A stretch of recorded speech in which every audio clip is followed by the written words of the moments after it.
All right, we are live streaming, just so you know.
And there's Judge Edwards.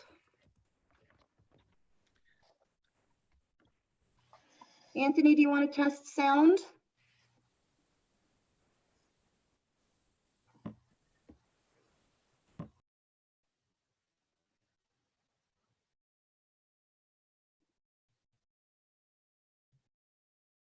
Did we just lose him? Yep, it looks like he popped back out. He's upstairs. I'll just go see if he's having.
You were muted. I could see your lips moving. Try again.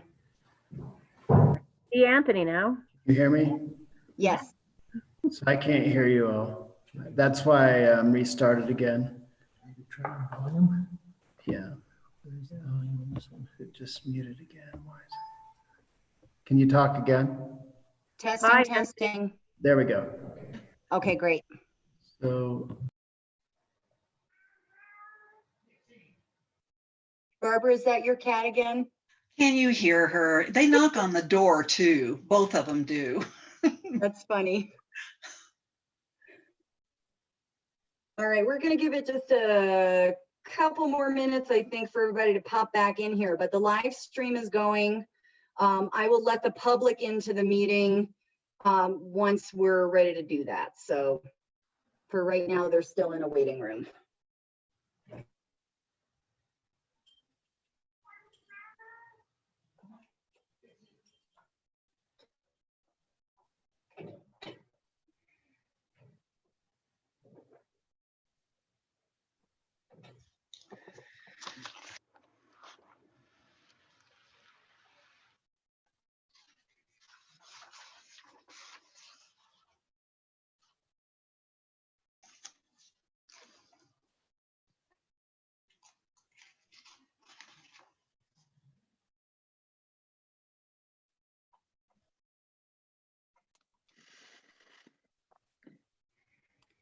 So John, the live stream is going. I'm ready to start recording and let the public in with your say-so or with Mayor Tukey's say-so.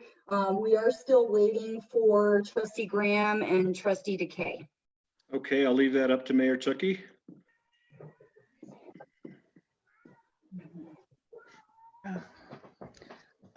Do you want to wait a couple of minutes and see, or? Yeah, it's just a couple of a minute before 6. So if we want to give it a few more, that's fine by me. Okay, why don't we? I'm sorry.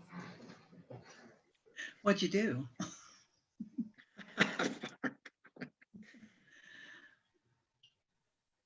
Did you get my email, Barbara? Yes, I did. Thank you. And I sent you one back. Oh, okay. Okay, anyway, yeah, so you'll see, yeah, we're gonna have time for all that. Good.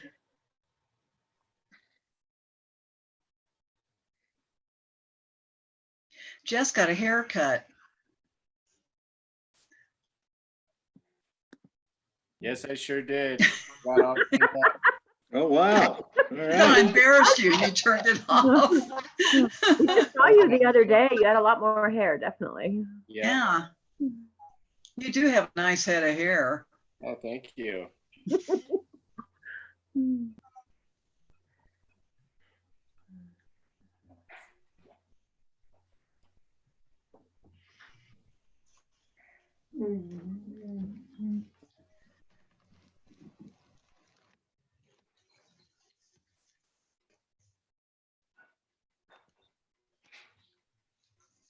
Has anybody talked to Judy lately? I wonder if everything's okay. I texted with her earlier just because she had questions about logging in and timing, et cetera. So Excuse me, I have to, someone's knocking at the door. Yeah, my son needs a little assistance. I'll be right back. You go away. Come on, go, go. Hey, Ron. Ron, they can hear her meowing.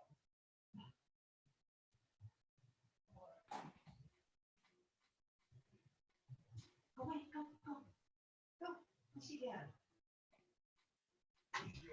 In the hall.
I want to eat some more chips.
I just texted Trustee Decay and Trustee Graham to make sure they're not stuck in the waiting room. I know that happened to Trustee Barella in our last meeting. So we'll see what they say.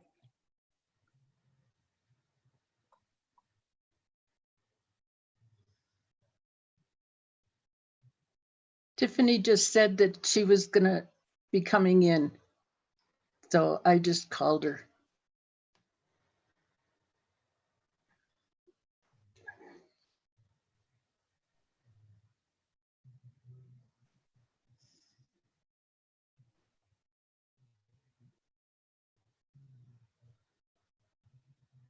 What I might suggest we do, Tiffany said she is stuck in the waiting room, so I'm gonna go ahead and broadcast to the public. That'll allow people to come in from the waiting room and we can get her situated if need be at that point. Okay, because she just posted that she's waiting.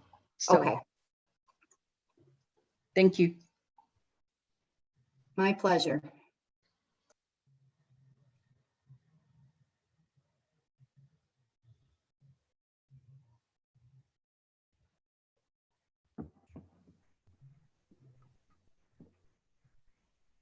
Chris, I love your background. You know, last time we were together, that mountain kept absorbing you though. Just, It did it just now. all I see is your head.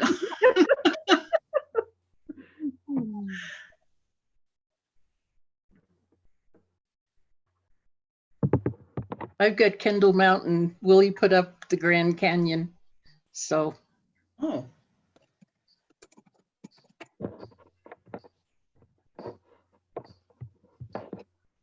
Trustee Decay, can you try turning on your video and sound, please?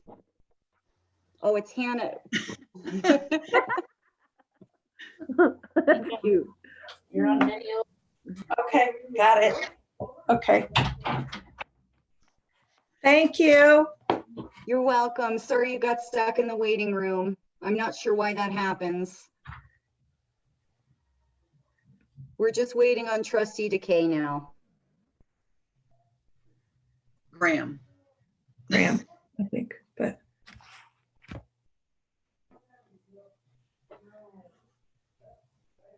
No, leave me alone. I wouldn't.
Okay, I just had Trustee Graham on the phone. She said she is going to join for the 7 p.m., but not this meeting. So with that being said, I'm going to hit record. And I'll let you guys take it from there. okay. Then it is 6:08. So Kelly, can we do a roll call, please? Trustee Barella, Here. Trustee Graham, Trustee Wager, Here. Trustee Decay. He's somewhere in there. Okay. Tiffany. Trustee Alden, I'm here. Mayor Pro Tem Lashley, Here. Madam Mayor Tukey. Here. Okay, so we'll stand for the pledge. Flag, wherever.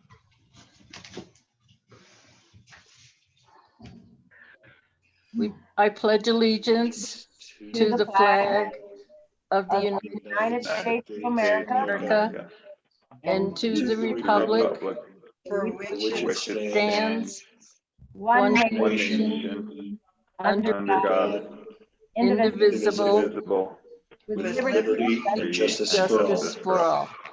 Thank you. Okay, Mr. Ryder. Okay, thank you, Madam Mayor. I've just put up on the screen a budget projection tool that I developed over the last few days to be used, to really navigate our finances through the COVID crisis. I'm first going to direct your attention and give a brief overview of kind of the structure of the budget for the benefit of the new trustees and mayor. And that should come up here shortly. Everybody see that okay? We have the town of Silverton variance analysis. So over here on this side, we're going to talk solely about the general fund this evening. The general fund is our main source of revenue outside of utility service fees. You'll see your property taxes, specific ownership, general sales tax we'll talk about a lot. That is our single largest source of revenue for the general fund. There's licenses and permits, intergovernmental revenues. The administrative fee is something that the general fund, all the staff payroll and general town hall operations are paid for out of the general fund. We use this administrative fee as a mechanism to bill out the fair share of those costs to the water fund, the sewer fund, the Moelis Park Fund. Those three are called enterprise funds, and they really are standalone, and they collect utility service fees, and Moelis Campground has campground reservation fees, et cetera, that support those funds on their own. But because the general fund carries the burden of all staff and town hall operations that do in their own fair share benefit the other funds, that this is the mechanism we essentially bill those funds to pass their fair share of costs from the general fund out to the enterprise funds. This is basically ticketing and any court penalties and so forth. You'll see some line items here that don't have anything. We tried to consolidate this year the budget. We were really getting a lot of accounts. A lot of them had pennies in them for budgets. So in the past, we had split out court fines. That would be Municipal Judge Edwards. When he passes out a fine for an infraction, we've consolidated all here, just as a side note. Then we have a series of miscellaneous revenues that we account for. So that comes down, and this column right here is our 2020 budget that was approved by the board in December of 2019. So as you can see, we had budgeted some $2.3 million of revenue. Almost half of that is coming from sales tax. And I point that out because sales tax is our Achilles heel as we navigate the COVID crisis. Probably a good up to 60% or 70% of those sales tax revenues are generated from summer activities and tourism and the ancillary benefits to the tourism, use of restaurants, shopping, et cetera. We then have a series of expense categories, starting with the town board, the municipal judge, the town administrator department. Partner organizations are where the board has decided to financially support local and regional entities. For instance, San Juan Development Association, in that number this year was $10,000 to support the Bakers Park Trail development. Council of Governments, various entities like that are in that line item where the board in the town of Silverton have decided to financially support those groups. We have town clerk, that's Kelly Freese's department. Elections, we had an election this year, so that was an allowance for us to print the ballots, send the ballots, run the election, pay election judges, et cetera. Happy to report we're probably going to save a fair amount of money in that category. I think we're probably hardly at $3,000 or $4,000, thanks to Kelly's efforts. Financial administration, this is our accounting system that we pay a monthly support charge for the accounting system is called Cassell. Bank charges are generally the credit card fees generated from our utility online service, other banking fees if we have to order checks, that type of thing. This is for Paul Kosnick, an allowance for him based on prior year for the town attorney's work. Lisa Adair's planning department.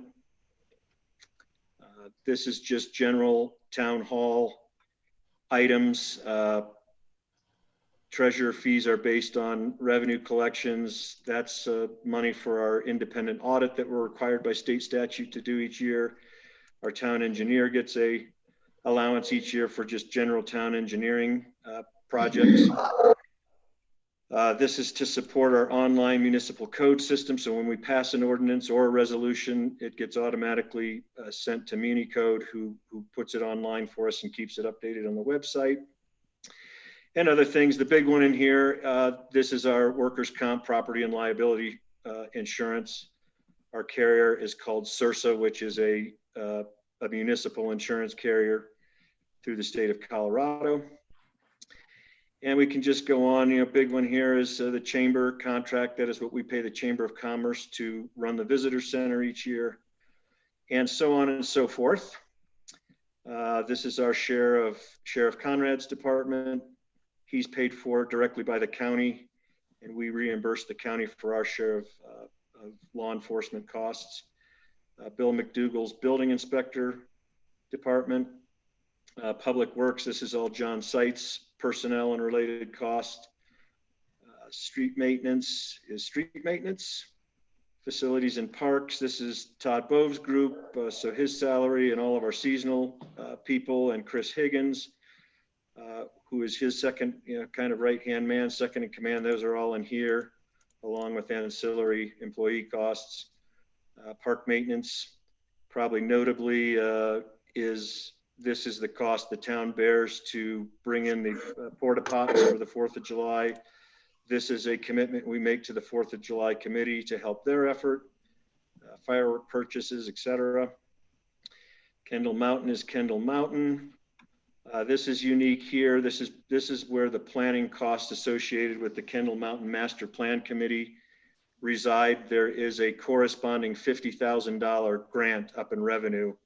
And so when you net the two, the town is only coming out of pocket for the Kendall Mountain Committee's efforts of the $1,250. Lisa Branner's group, community relations, probably doesn't really say it all for what she's doing, but this is her marketing, advertising, community relations, special event planning, etc. There are revenues up in special events in the revenue section that offset some of these costs. This is the heavy equipment that the town either leases or has purchased. So we've got the main are the 2 loaders and the new grader that we lease purchased this year. We have a tractor, a backhoe, we have a groomer, and we have a town general purpose vehicle. The town also supports out of the general fund an appropriation to the library fund. We can go down here a little bit, but the library fund, in order to operate the library, an allocation from the general fund, which matches the expense here, is allocated out to help offset their costs and run the library.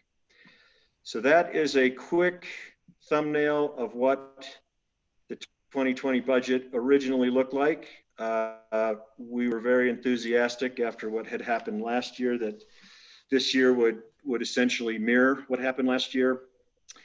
We know now that that's not going to happen with the COVID situation.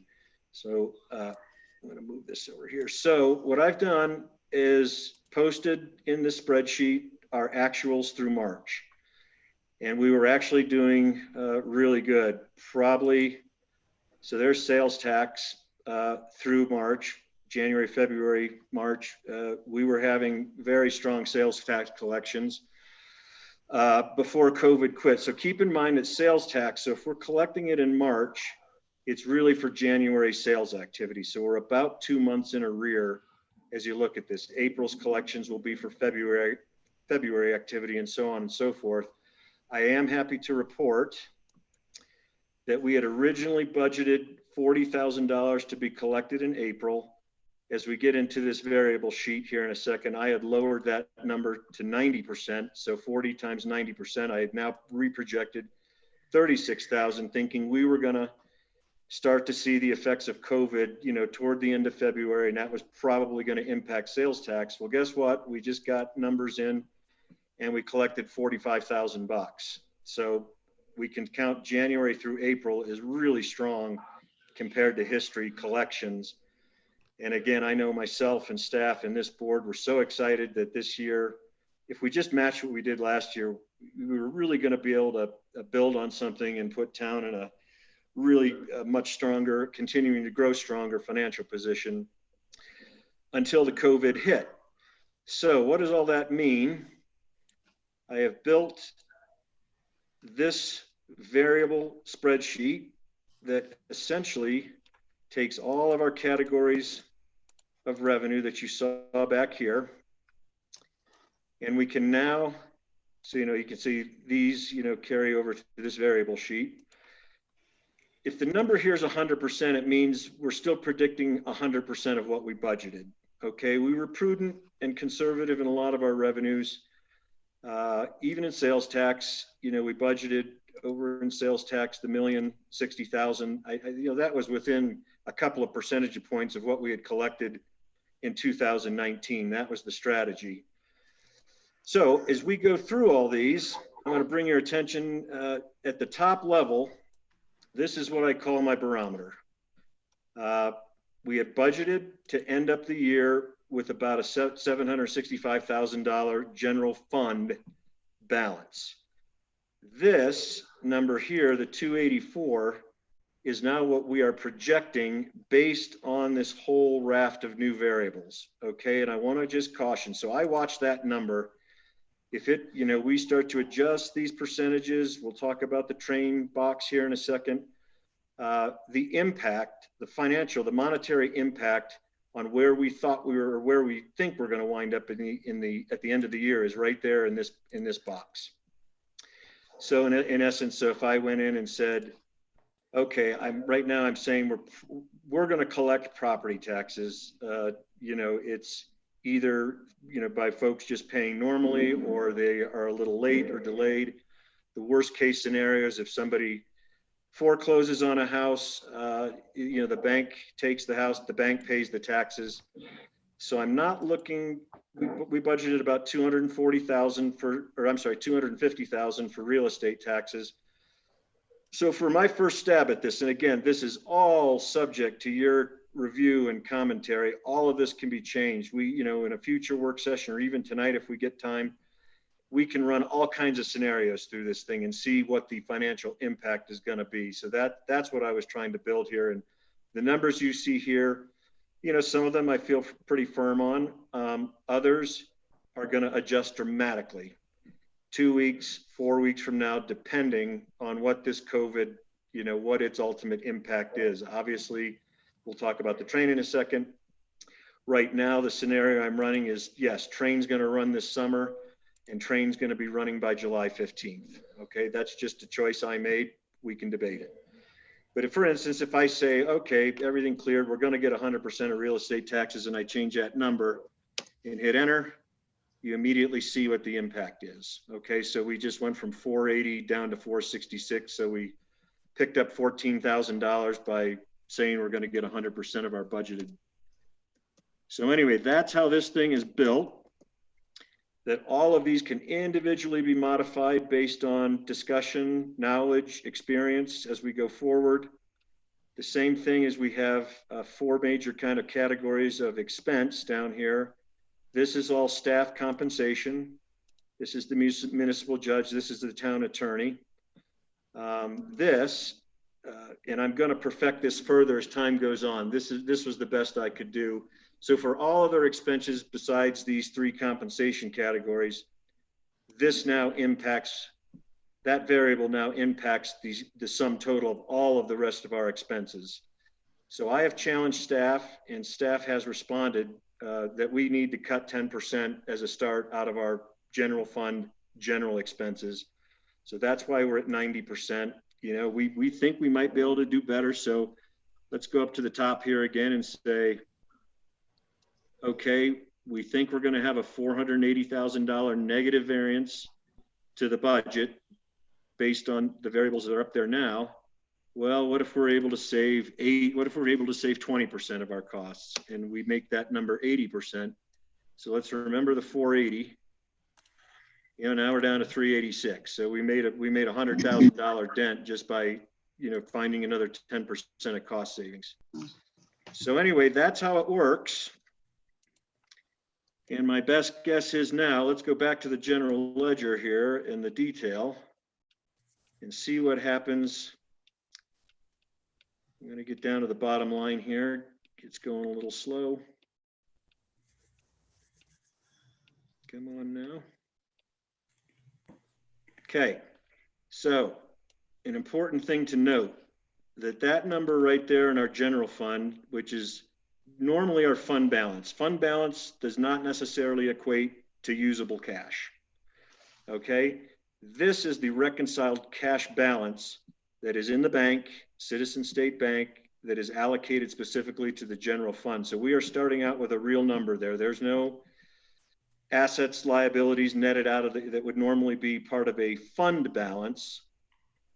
This is cash, okay? Because I'm now in cash mode and we are trying to do a number of things at Town Hall. We are deferring expenses that do not need to be paid. We are eliminating any kind of luxury item or discretionary funding that we had budgeted based on what we thought were going to be continuing, you know, strong revenues. So, you know, that's up here in these expenses. They're going to continue to get adjusted. I have other details to look at to perfect this spreadsheet. So it's not perfect. There's still work to do. And, you know, we'll also have to adjust this. You know, this is assuming, and, you know, the operating paradigm here for the finances of town is that the rest of the country, or the bulk of the country, is probably going to start seeing, and they are now seeing, you know, the peak or decline of new cases of COVID. It seems as though the target date to perhaps open up or begin opening up the economy is sometime at the end of May. Call it May 31st in that time frame. I am building into these financial models that Silverton and San Juan County, who has done a terrific job staying locked down and taking some heat for it, but we are one of 9 counties out of 64 in Colorado that do not yet have a confirmed case. That doesn't mean it's not here. That doesn't mean it hasn't been here. We just, at this point, don't have a confirmed case. We'd like to keep it that way. So if the rest of the country starts to open up at the end of May and into June, I'm kind of building in a grace period of 1 more month that we're probably not, excuse me, probably not. And again, this is just me. This is not public health.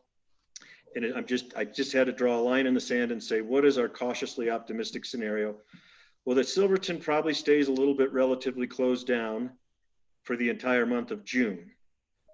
That may allow our winter businesses to start coming back in.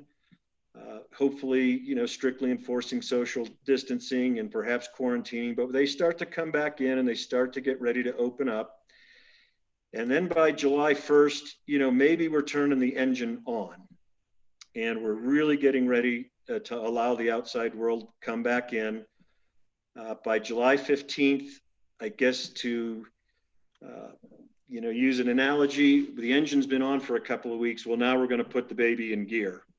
And that would be on or about, you know, July 15th to July 31st. So if we go back to the variables. So again, I don't want anybody to think that this is set in stone. This was just my first run of putting variables together to see what it looked like. So anyway, you know, May 31st, the rest of the world gets set free slowly but surely. Silverton maybe stays tough for the month of July or June, lets people start to come back in, get their businesses ready for opening. July 1st, we're really, you know, pretty ready, engine on. And July 15th is when I feel like if, you know, this particular set of scenarios transpires, you know, we're open for business, train is running, you know, what does it all mean? So we can do 2 things. So this box here, if we toggle it yes, that means the train is running by July 15th.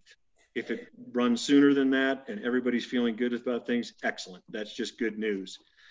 If it's not until August 15th or doesn't, you know, I have two bookend scenarios here. This is my cautiously optimistic. This is my disaster. Train is not running for the entire summer. So month by month, remember March is already in the books. The first 3 months were great.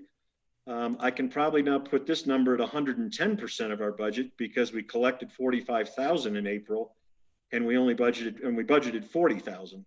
So my initial over the weekend scenario was that April, which is really February's collections, was going to take a bit of a hit because the COVID was out there. We were starting to think about things and people were slowing down travel.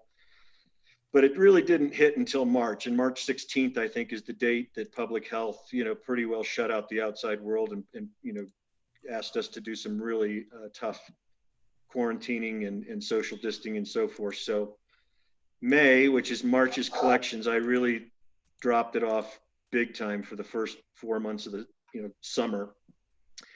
If the train doesn't run, you know, they're not big collection months. So we're really collecting from, you know, this is February, this is March, this is April, this is May, and this is June even. You know, those are not huge months for us. We were doing great this year, but the $200,000 sales collection months, you know, really start happening in August, September, October, and even a little bit of November, which is our September collection. So we knock it down pretty good by, you know, September.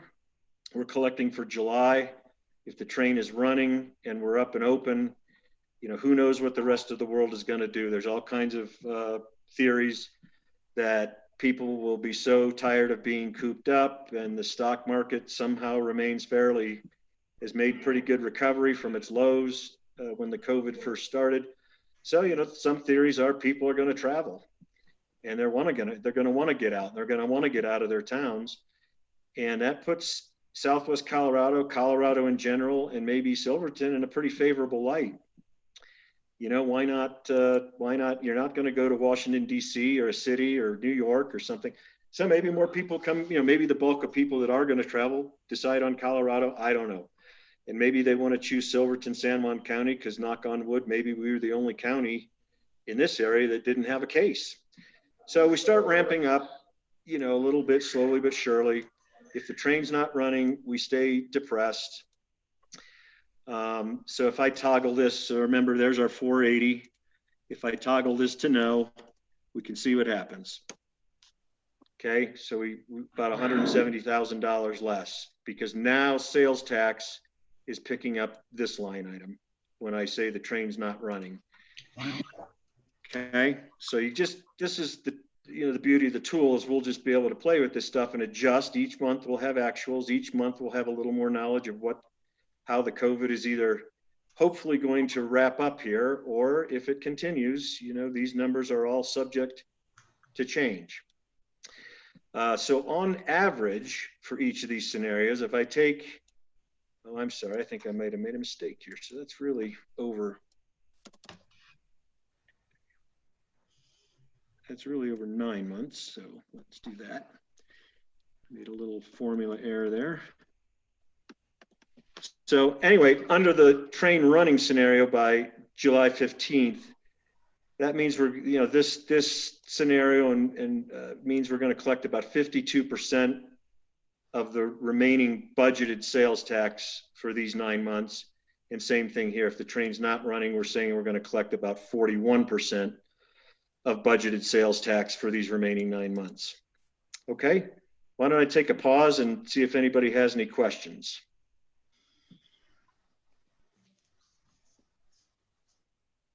Okay. The other thing to note that's very important. I'd like to say something. I think this is a brilliant tool that you've come up with here. And this is going to be really helpful as we progress here through this issue. Did you want to try to tackle the idea of what if the ski area is not running there as we go into December? And yeah, Trustee Uyghur, thank you for your kind words. If I could, let's look at a couple of things, and with that, I'll address the ski area situation. So first of all, let me make a couple of important points before I get into that. Number one, this assumes there is nowhere in this projection where we are getting any kind of governmental relief, or are we getting any kind of line of credit from the bank or outside loans or federal program loans or state program loans. This has no money in it for any of that. Okay, so I know there's a number of programs, CARES Act. There's another one that has been proposed by the congressman in District 9 of Colorado that would start to create funding specifically for small municipality sales tax loss. It's being debated up in the House and Senate right now. We don't know what the outcome's going to be. But just so you know, this is the general fund standing alone with no outside help. It also assumes, so if you recall, the $600,000 we have in cash, the town really has about $1 million in cash. This is merely the portion that's been allocated to the general fund. We will have the ability, if necessary, like for instance, Molis Campground has about $140,000 in it. We do have the ability with board approval, if necessary, to borrow from those other funds to supplement the general fund. We're going to try not to go there. It creates administrative headache and so forth. But just so you know, as of March 31st, we have more like $1 million in the town bank account. This is just what's allocated and can be used for the general fund. Okay. So this scenario for the general fund assumes that we are not going to borrow for the other funds. Okay. So this is general fund standalone. In here, we are optimistic that the COVID is going to clear at some point. We do need to do a lot of preparation over the summer. We have a whole summer of lift maintenance to get ready for fall inspections, other equipment, repair and maintenance and so forth. But right now we're assuming that the COVID is clear and we're heading into winter under normal operation, which means in these months, we are spending some money to make sure our lift is ready for inspection. Other critical pieces of equipment are maintained and overhauled as necessary. So I did not take any money out in anticipation that we would be heading into winter. We can adjust that. But my fear is it takes, Todd Bove, it's really him and half of Chris Higgins that does the full onslaught of lift maintenance requirements over the summer. They need to build a special work chair because the one we have now is no longer code. If we don't do that, we are in essence saying we're not going to have a winter season. If we don't have the lift, obviously we don't have the ski hill. So I don't know if that answers your question, Jess. Lift tickets, lift rentals. Let me see what I did with that down here. I think I may have taken some. Yeah, so like Kendall Mountain lift tickets, we've already collected them through February. Okay, this is really taking a 50%. So we have lift ticket revenue that we've budgeted for a little bit of November, and then December. We're pretty wide. We're pretty open usually toward the beginning of December. But at any rate, I've accounted for that here. Taking 50% of what we budgeted for lift rental, just as a matter of course, saying, maybe people aren't going to travel, maybe they're still going to be upset, so I did the same thing with concessions, which is not a big number. Equipment rental, with our new fleet, we saw some pretty good rental revenue this year for December, January, February, but going into December, I've discounted it 50%. And I've kept corresponding, expenses at 90% of budget. If we didn't have a lift, if we saw that we were going to have no ski season or a poor ski season, we've already taken 50% of the revenues out. We would go in and specifically start deleting out some of the expenses associated with those revenues. So that's, at least so far, that's how I've addressed it, Trustee Uyghur. John, can I talk a little bit about the 4th of July? Yes, please. So obviously we would have had a meeting already to give you projections of what we were thinking for the 4th of July. But since we don't know as a committee. We haven't actually come to the board yet. So, God, this is hard to say. What if we don't have it? Obviously, you can take 30,000 and add it back into the budget lines if this stays and keeps us closed around the 4th. But that then again will drop I honestly think the projected numbers for July sales tax will be even lower then. So we are planning on doing it. Let's put it that way. If this clears in time and it gives us enough 2 to 3 weeks of leeway to make sure we've got our, our volunteers in order and we can continue. But I'm still worried. I'm still worried that we won't get the campground rented. We won't, there's too much at stake there for 4th of July. So yeah, if you took those both out, I mean, that would jump up tremendously. I don't want to say it will, but I'm kind of thinking it might. So if I could address that, Trustee Barilla, before we go to the next question. So yeah, I've left the 2 main expenses in for the 4th. And this kind of assumes, you remember, we're collecting 2 months in arrears. It assumes we're not doing it in July, but it leaves open the possibility that we're doing it in August and September.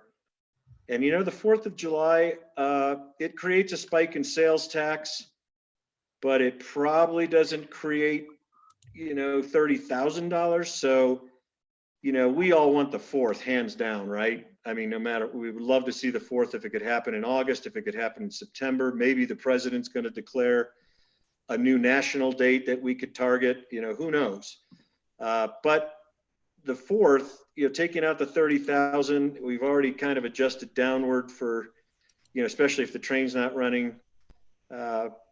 We've adjusted sales tax downward, but it would probably all, the town subsidizes some of it because we love the event. So if the 4th went away, it would probably create a fairly healthy net gain to the overall number. Now, unfortunately, nobody wants to see that because the 4th has so many other benefits, obviously. But anyway, I just wanted to point that out. Yeah, and I'm actually not referring just to the day, but pretty much the whole week, depending on when it falls, from usually around June 30th to 7th, 8th, is when we see that huge bump and that spike go up. So yeah, and there's so many ancillary wonderful benefits to the 4th. It showcases Silverton, obviously, but just for this particular year, and if we were to net out the costs and the revenues, it wouldn't hurt town that much financially this year. And also, we may be lacking one of the campgrounds too. As far as people coming into town and camping, we don't know what's going to happen with since Sig Martin passed away a couple days ago, the wife. So I don't know what's going to happen there. I haven't heard. Well, I can tell you how I've tried. I didn't know that was a new, obviously a new issue with Sig passing away, but lodging fees and vacation rental fees, I've already cut them in half. Yeah. Just in anticipation of there's, who knows, but trying to be conservative on the revenue. Took those out, half of those revenues from budget out. We've lowered building permits, business licenses, although a lot of those have already been collected. But the May folks that are required to pay business licenses by May, they're coming back in from the winter. We're probably going to see some of those drop off. So we've tried, and that may be too high. I may need to cut that down further to be realistic. Permits, I was talking to Bill McDougall today, there's been a kind of unexplained flurry of activity, and Lisa Adair considering new projects, and those will all, if they come to fruition this year, will all generate building permits ultimately. So surprisingly, we haven't, at least interest wise and planning stage wise, we haven't seen a big drop off just yet. And we're doing our best to get those projects through and approved, and so they are ready to go if this thing clears in time for them to start this summer. But I did try to account for some for some drop off, particularly in, lodging fees is the campground stuff, as well as hotels. And then obviously vacation rentals are vacation rentals. And there is going to be an ancillary sales tax hit because if they're not there camping and, using our restaurants and everything, again, that's why we're dropping these numbers off. John, with respect to those numbers, is the 25% toggle for train running or train not running based on data from the 416 fire when the train wasn't running, or is that just a general toggle saying that we think we'll see a bunch of things similar to the train either going or not going? Yeah, this is really nothing more than John's best guess. But the 416 was interesting. I want to say, don't quote me, but our overall year over year, 2017 was a good year. 2018, I think we lost 20% of our sales tax revenue. The train was shut down for most of July, all of July, all of August. But we made up a lot in OHV folks coming in, campers and visitors that just went around the fire and still visited Silverton. So it was not as precipitous of a drop in sales tax revenue as you might have thought. So this one is not really based on 416 and its experience. It starts there and then goes much worse because right now we have nobody coming. It wasn't like the 416 where people, plenty of them still made the trip and still figured out a way to get to Silverton and spend money. Does that answer your question, Shane? Yes, thank you. It looks like that's just more of a representative toggle than a specific data point that if the train goes, we make 25% more, and if it doesn't, we don't. Yeah, no, well, we couldn't compare that back to 416 because, we had visitors that came anyway, and it's just hard to tell who they were or where they came from. So this is just assuming there's some semblance, these, like this one where the train is not running, just assumes that there will be other visitors coming to town, in the, hopefully starting in the July, August, and then into September timeframe. But that's kind of my best guess, and it may be wrong. I don't know of any data that I could really analyze because the train didn't run in July and August in 2018, but it didn't. I don't think it had as big an impact as people at the time thought it might, because people were still able to get here. But instead of a 20% reduction in sales tax, we're talking about a 60% drop in sales tax this time around because there will be nobody coming if everybody's still locked down. But again, all debatable. If new or better data comes my way, we can adjust these numbers and see what it looks like. John Seitz and I were looking at this morning. We ran a scenario that from May to December, in both cases, we just collected 5% of tax. And what that meant is that number went to zero. So if we only collect 5% of budgeted sales tax from May through December, that is our, well, here, we can just do it. That is our kind of Armageddon scenario. And you can see we basically we're out of money at the end of December. Okay, so those are the things we can look at, and that's what this thing is built, to do. We hope that doesn't happen, but that's not a healthy number, folks. Don't get me wrong. We make it through this year without any outside help. There's a good chance we'll get outside help. I'll be visiting Citizens Bank and talking to some of my old colleagues at Bank of the San Juans to see what, if any, type of letter of credit or line of credit would be available to us to bridge funding. Part of the problem with the big federal programs is that that money may not become available for as much as 9 months to a year. So heading into next year is a different story, and I haven't projected out beyond 2020, beyond December, but that's not a good number to head into the new year because January, February, March, April, May are very low sales tax collection months, but we have 7.5 months to figure it out.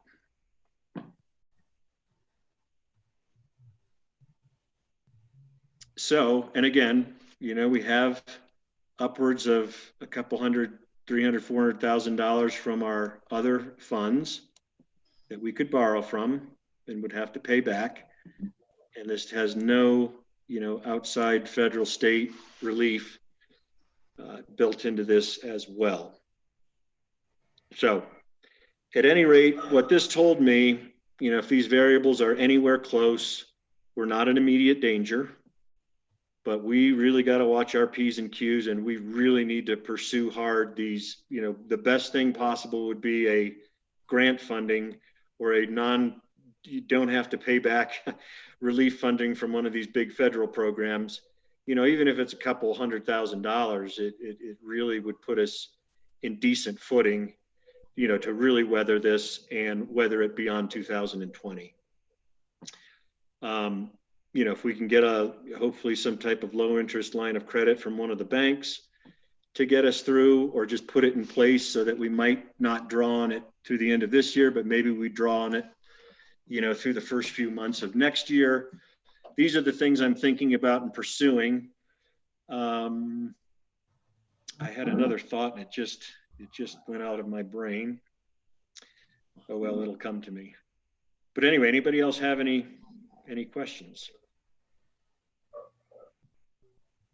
How do we get the sales tax revenue when people order online and it's delivered? I mean, do they pay the state and the state sends it to us, or how's that work? Yeah, that's correct. So sales tax on internet sales is generated and sent to the county in which it's delivered. Okay. So if it comes to 81433, then San Juan County and town of Silverton get it. Actually, it's mostly town of Silverton because that's, most of our residents are in the town. So it depends on the address. The state collects it and then sends it to county, who sends it to town. Okay. John, I have another quick question. Sure. It's about personnel and whether or not, I don't know, on a corporate level, basically you're told you can't take PTO because of what's happening now. Is this something that we are implementing or we are not implementing? Are they allowed to take PTO if they're working less than their hours, or are they not? Is this some sort of obligatory thing that is different with the government than it is with the corporate world? Can you answer that for me, please? Yeah, I think it's a business by business decision. As of right now, folks are taking PTO, really only, a couple of the basically non-exempt employees, if they've had it, that's up for discussion because we can certainly implement it. I don't think, Trustee Barilla, that it's a corporate or state law. I don't think it's under the fair. I do have to look at the Fair Labor Act to see if that's at the employer's discretion. It sounds like it is. Yeah, I haven't investigated that. I thought you might have. I've got the Fair Labor Act on my desk, and my only concern there would be if our decision is to say, sorry, you can't take PTO until further notice, to make sure we weren't, violating the provisions of that act. Okay, yeah, because I mean, granted, I know they all deserve it, but that's another way that we could potentially save money. Yes. So that's what I've got. Thank you. I would like to, before we start relinquishing our employees' opportunity to take PTO, I would suggest that the town board members, this is something we can all discuss, but I would be okay if we forfeited our salary or stipend or whatever you want to call it until we start seeing a noticeable increase in sales tax. And the other thing, I guess, on the PTO, it would really be a deferment of cost. If things got worse and employees needed to be terminated, we would have to pay the PTO out at that point anyway.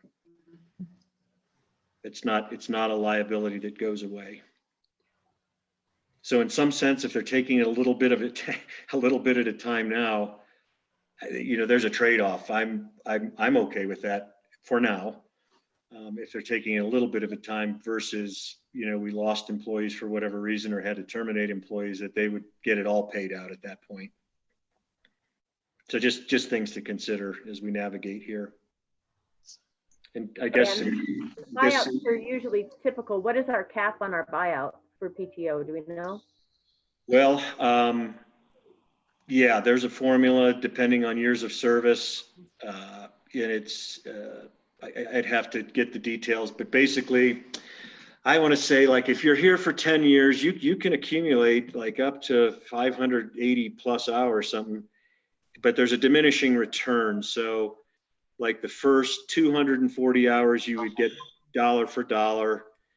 The next set of hours, you would get 50 cents on the dollar, all the way down to like 10 cents on the dollar. So there is a formula in our employee handbook that addresses that, but it's kind of depends on years of service, how much you have built out, and then what is the diminishing return formula for your particular years of service. Does that make sense? Oh yeah, completely. Okay. I just want to make sure that, you know, whatever little cost saving measures we can do. Yeah. Granted, right now obviously is a better time because we've got nothing happening. And when we need to flip them back on because we're rolling back into it, and hopefully to God we can save our summer, then obviously we need them back in their positions. So I was just curious because I don't know the statutory laws or anything in reference to that. Yeah, I do need to talk probably to our payroll company, the payroll department, and understand the difference between furloughing an employee if it becomes necessary, laying off an employee if it becomes necessary. It's clear if we had to terminate employees, they would be entitled to the, you know, whatever PTO they've accrued. Okay. But furloughing, could we, you know, defer it? I concern myself, you know, with health insurance and so forth. Do we continue? Can we continue? If we decided to do so, keep them in health insurance while they were furloughed? So those are some questions I just need to get legal answers on as we develop strategies. Well, and that's an excellent way to do it. If you furlough, keep them in the health insurance because at least that way they don't lose, you know, a majority of the benefits. Yeah, and then as soon as again, it will be, you know, ultimately, yeah. Mm-hmm. ultimately tough decisions by the board. You know, at a minimum, I would love to see if we can navigate through this and keep our staff. It's an outstanding staff. I'd like to navigate through this. If we do have to lay off or furlough or whatever you want to call it, you know, can we at least keep them in health insurance, you know, at a dangerous time? And to, you know, maybe they encourage them to stay with us, even if they're not working for a period of time. There's some things to think through. Yeah. Again, as we navigate the big ship here. Very nice. Thank you. All good ideas. Thank you. Hey, John, this is Trustee Lashley. I tend to agree with Trustee Wiegert's thinking and your thinking too. Just that, you know, until it's absolutely necessary, that we don't limit PTO for town staff members if possible. A lot of these guys have accrued quite a bit of PTO too. So anything we can do to kind of encourage them to take that and hopefully kind of lessen the long run burden on the town, I think is a good way to go. This spreadsheet that you've created is amazing, John. That's really, really great work. How easy is this for somebody who's a trustee to play around with this formula? It's easy. We've and I can say I sent you a PDF, but I can send you all the live one here. But no, it's really just a matter of going through and thinking through what you'd like to see. You know, all these numbers in this column, you know, just think if you want to run what it looks like, you know, total expense reduction at 80%, 75%, just plug the number in, you know, just plug in 75%. Same thing with these train, you know, for sales tax, you know, we wanted to get a little more tied in with the train, particularly, you know, because of the summer, but you can just change each one of these. It's not a formula. If you hit on something by chance, it's a formula, you know, try not to touch that and not break the formulas. But if you get into these percentages where they're all just a number, you can just come in and plug in. And then again, I kind of use that as my barometer. You know, under this particular set of variables starting out, we have a $480,000 net shortfall to what was budgeted. So as you go ahead and change these things, make that. And so we collected at 45,000, so it's about 110% of the budget. You can immediately see what impact it has. So if it pleases the board, I can send out this one that is not a PDF, and you can have at it. I That'd be think great. this is going to be a huge tool to use in years to come, even long after this crisis. So really, Just so you, this is just so pretty you, impressive. thank you. And just so you know, this is pre-COVID. I had just gotten started on something like this that will go out, 25 years and have all kinds of stuff in it, sewer plant rebuilds and, big infrastructure projects, all that. So at some point, we'll have one of these developed for 25 years that then really becomes a useful financial tool. In terms of process, at what point, if at all, does this become a proposed new budget that we need to make a decision on, or is there a amount of variance that you have the ability to affect without approval? Good question, Mayor-elect. And I'm going to take that down. There is something out there where we're probably going to have to, when we get firm on something, here in the next 30, 60 days, that we would have to submit an amended budget as approved by the board to the state. And I will find out what that process is exactly. And related to that, is there any issue with us not being able to take action to save money by adjusting the budget without that approval in a shorter period of time? That's what I'll have to find out. Okay, thank you. Yeah, that'll be an easy question. I think Patrick Rondinelli or the state finance director's office should be able to answer that very easily. This is Molly. Do we know what our deadline is for filing the amended budget? Obviously, I think everyone in this state's probably going to have to do it at what point in time. Is it September, or am I wrong? Well, we've done it like in 2019.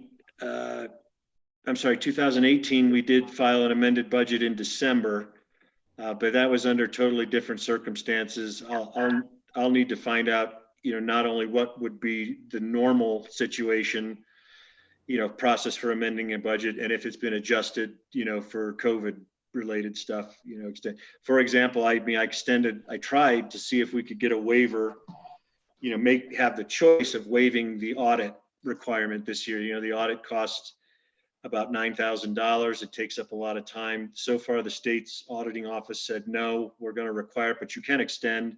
So we got approval to extend the submission of our audit to September, which means we may not even get the bill until January. They're not exactly. So, again, it deferred $9,000 of cost, and maybe more cost savings in the fact that hopefully, building up into September, we're back under normal operation. My plan was to do virtually all the audit work. Given my background, we spend, anywhere between $25,000 and $35,000 on the independent accountant to help us prepare the audit in years past.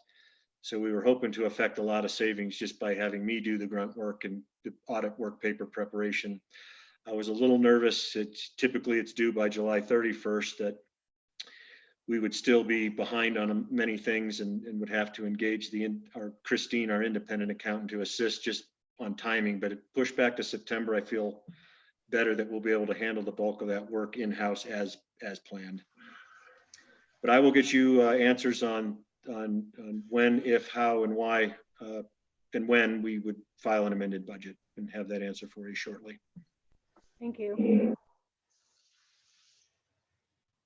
Well, we're like right at 7 o'clock. Is there any other questions?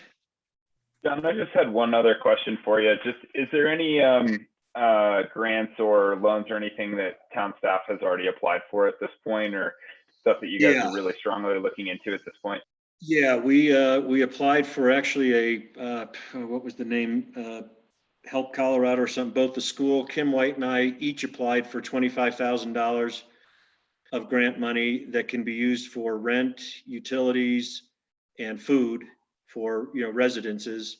We're going to find out tomorrow if we were successful, one or both of us, in getting that 25. But that, if we're both successful, that would raise nearly an immediate $50,000 that would be a grant, not to be repaid, and that we could immediately start deploying to those in need of, making rental payments, keeping up with utilities, and most importantly, food. So those two, I'm on a number of calls and webinars each week that are focused on CARES Act, focused on FEMA relief. We've got some training coming up on Wednesday for FEMA relief. That one is not as attractive because there's a 25% match, but we're going to look at everything. So I would say, Mayor Pro Tem, that we're not actively applying yet because the rules of engagement have not yet been developed, but we're getting the training, we're joining the webinars. We've applied for that one small one. That one, by the way, we can apply for 4 times over the next, I believe, 60 days. There's 4 different tranches, if you will. So the school and the town will continue to apply for that grant through all 4 application processes. But it seems like things are getting together a little more quickly as far as some of these other bigger programs and the mechanisms for accessing that money. Again, not a lot of it that I've seen has been earmarked, strictly for municipal help, but mostly helping individuals and small businesses, which should be the #1 priority. But I'm hoping here in the next, hopefully sooner than 30 days, we're going to see the mechanisms and the rules of engagement be developed for us as Silverton, the town, to start applying for and hopefully accessing some of these funds. Thanks, John.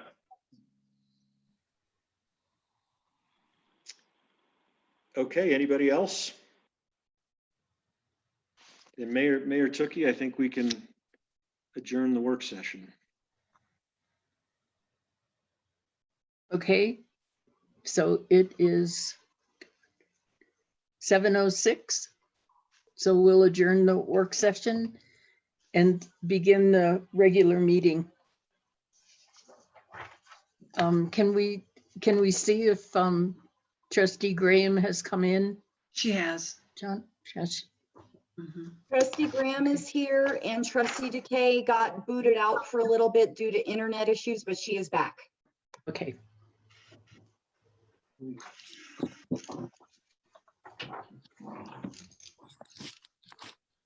Okay, then we'll start the regular meeting.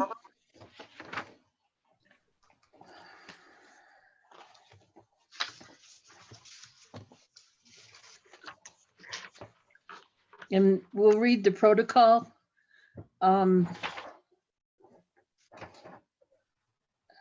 Ryder, do you have a copy of our booklet? I believe I do. One moment.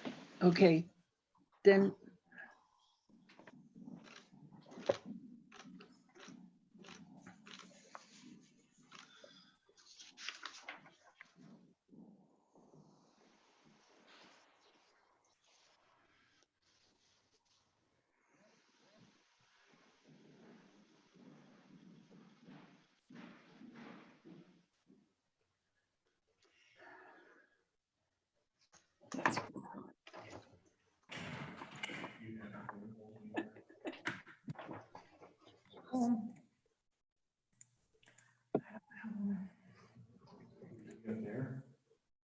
Up where?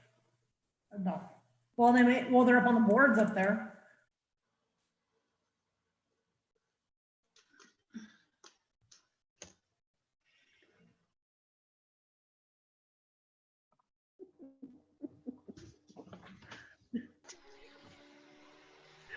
Okay.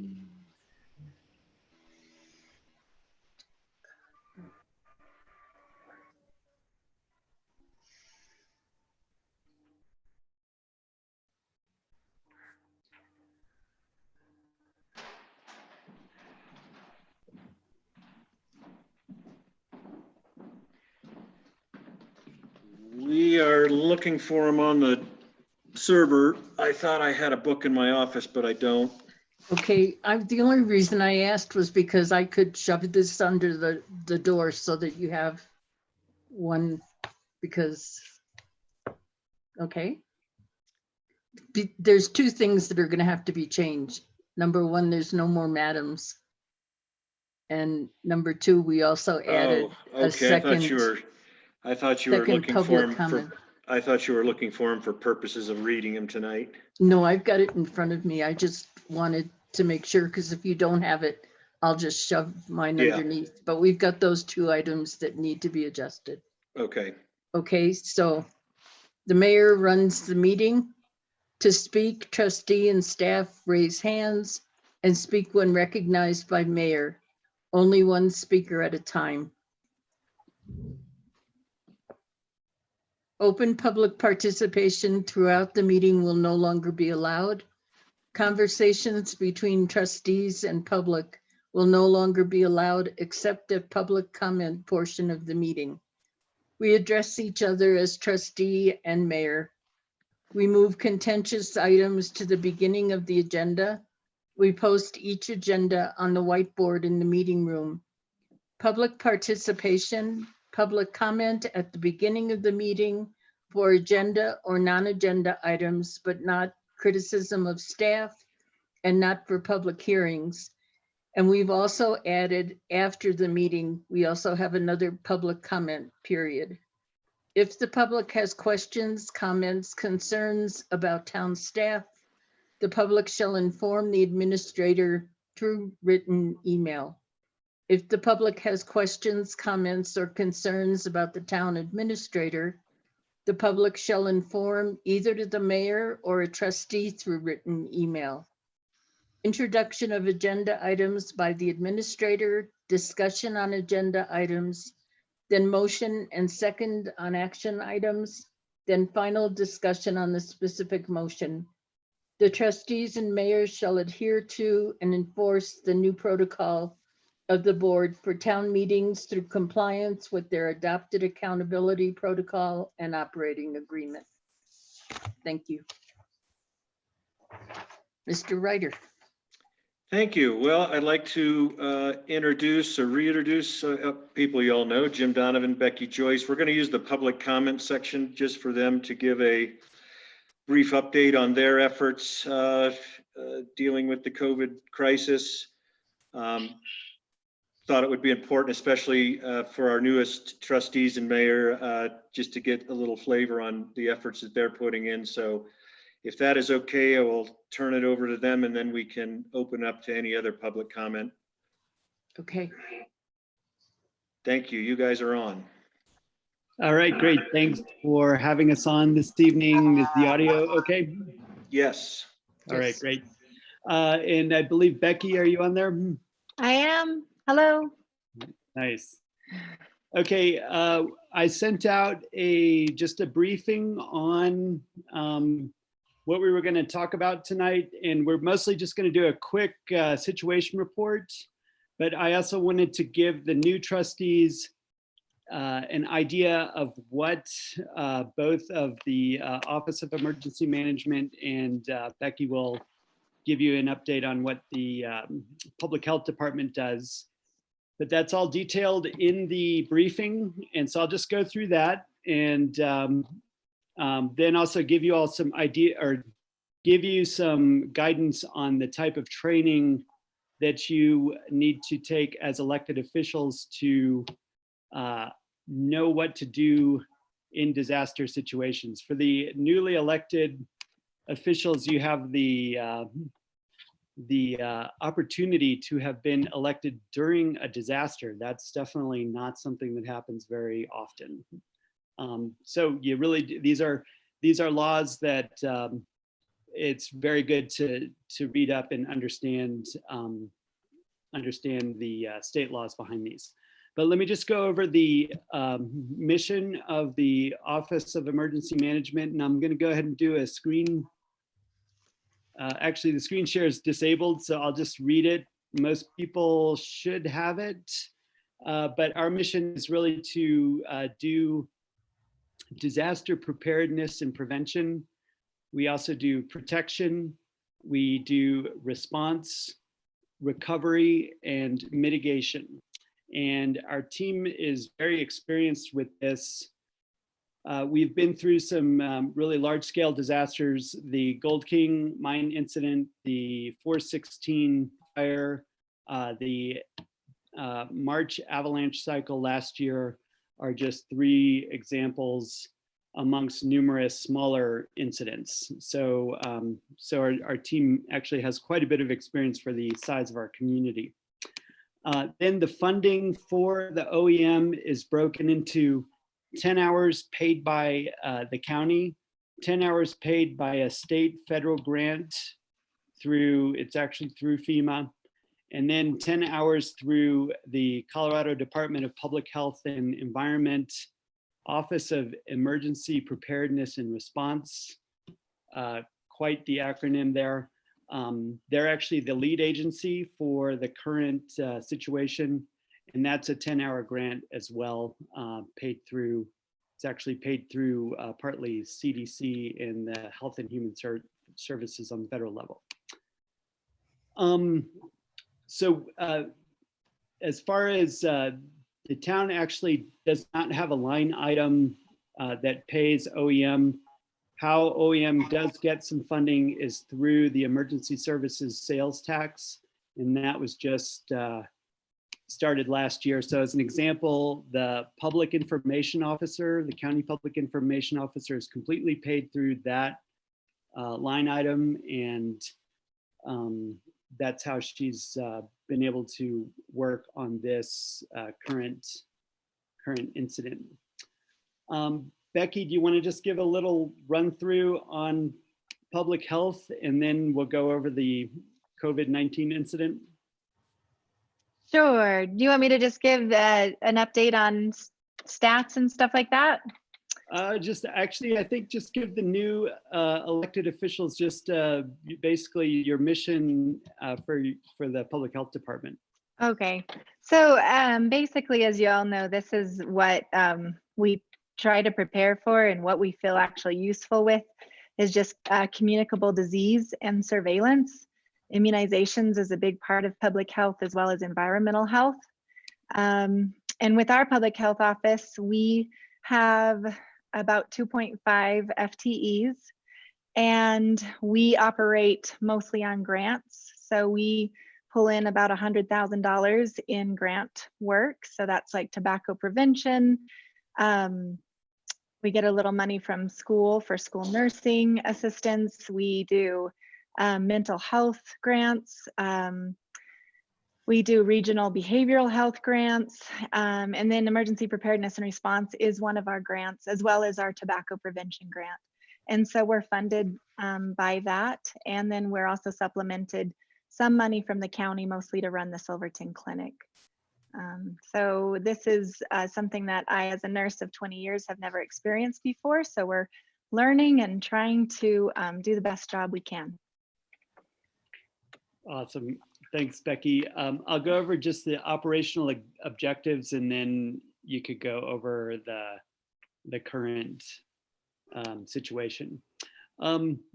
So as you know, this has been going on since really since early March, but I wanted to make sure that the town board does know the operational objectives, and I can share the screen now, so I'll just pull that up.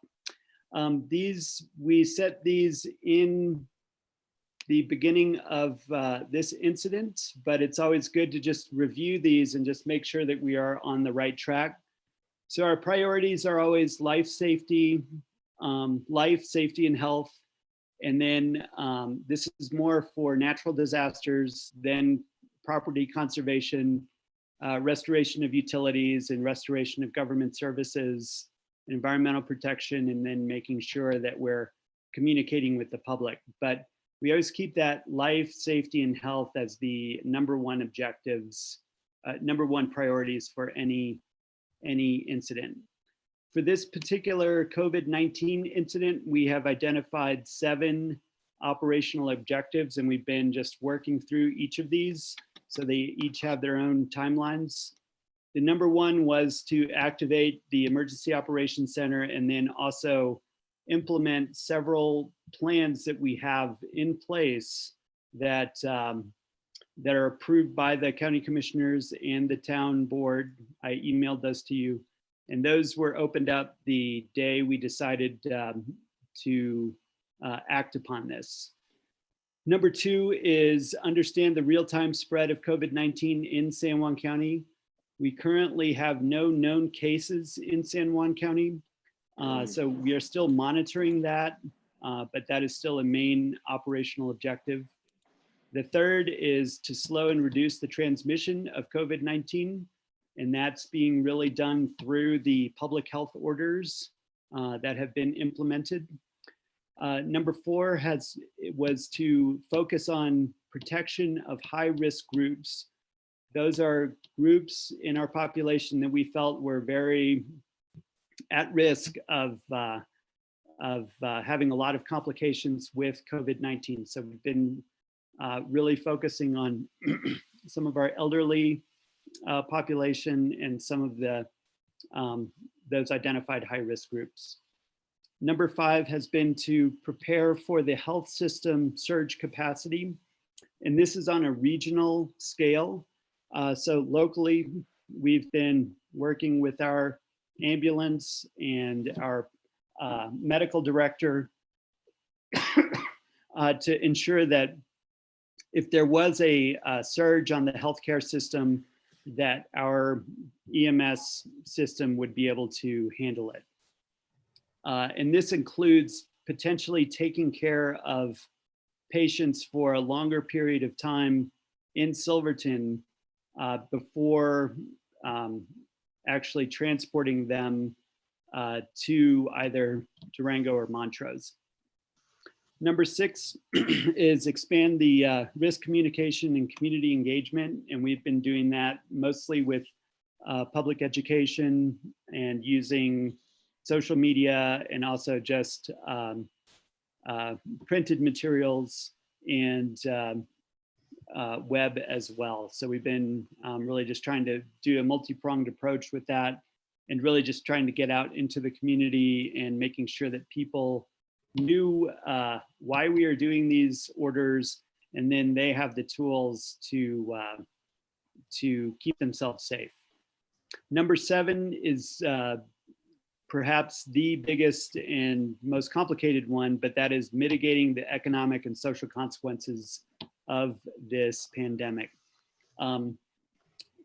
This is a nationwide global situation, and we have been working from day one just trying to mitigate those, understanding that the actions we're taking have had, social and economic consequences, but we are always keeping that life safety as number 1. So that's where we're always making our decisions.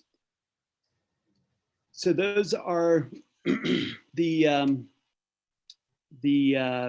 big incident objectives. We haven't really changed those too much. We're really just trying to keep on track with those. And I think at this point, Becky, would you want to just give a situation report? Sure. So as of today, the 13th, there's over 554,000 cases in the US that we know of, 21,000 deaths. Here in Colorado, the first several cases were identified March 5th. And then as of today, there's over 7,600 cases in Colorado. Last Monday, the 6th, there were 4,900 cases.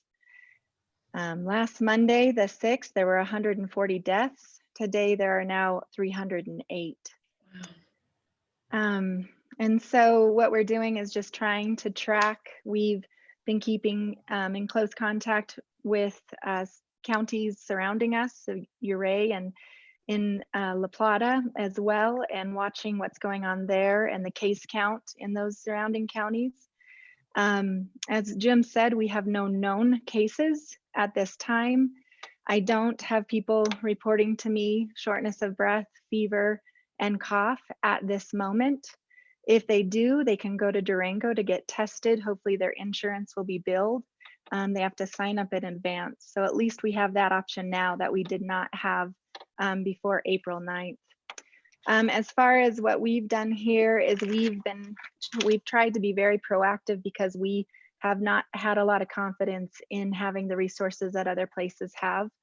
And so on March 13th, we implemented our first public health order to reduce gathering size from 30 people to or less.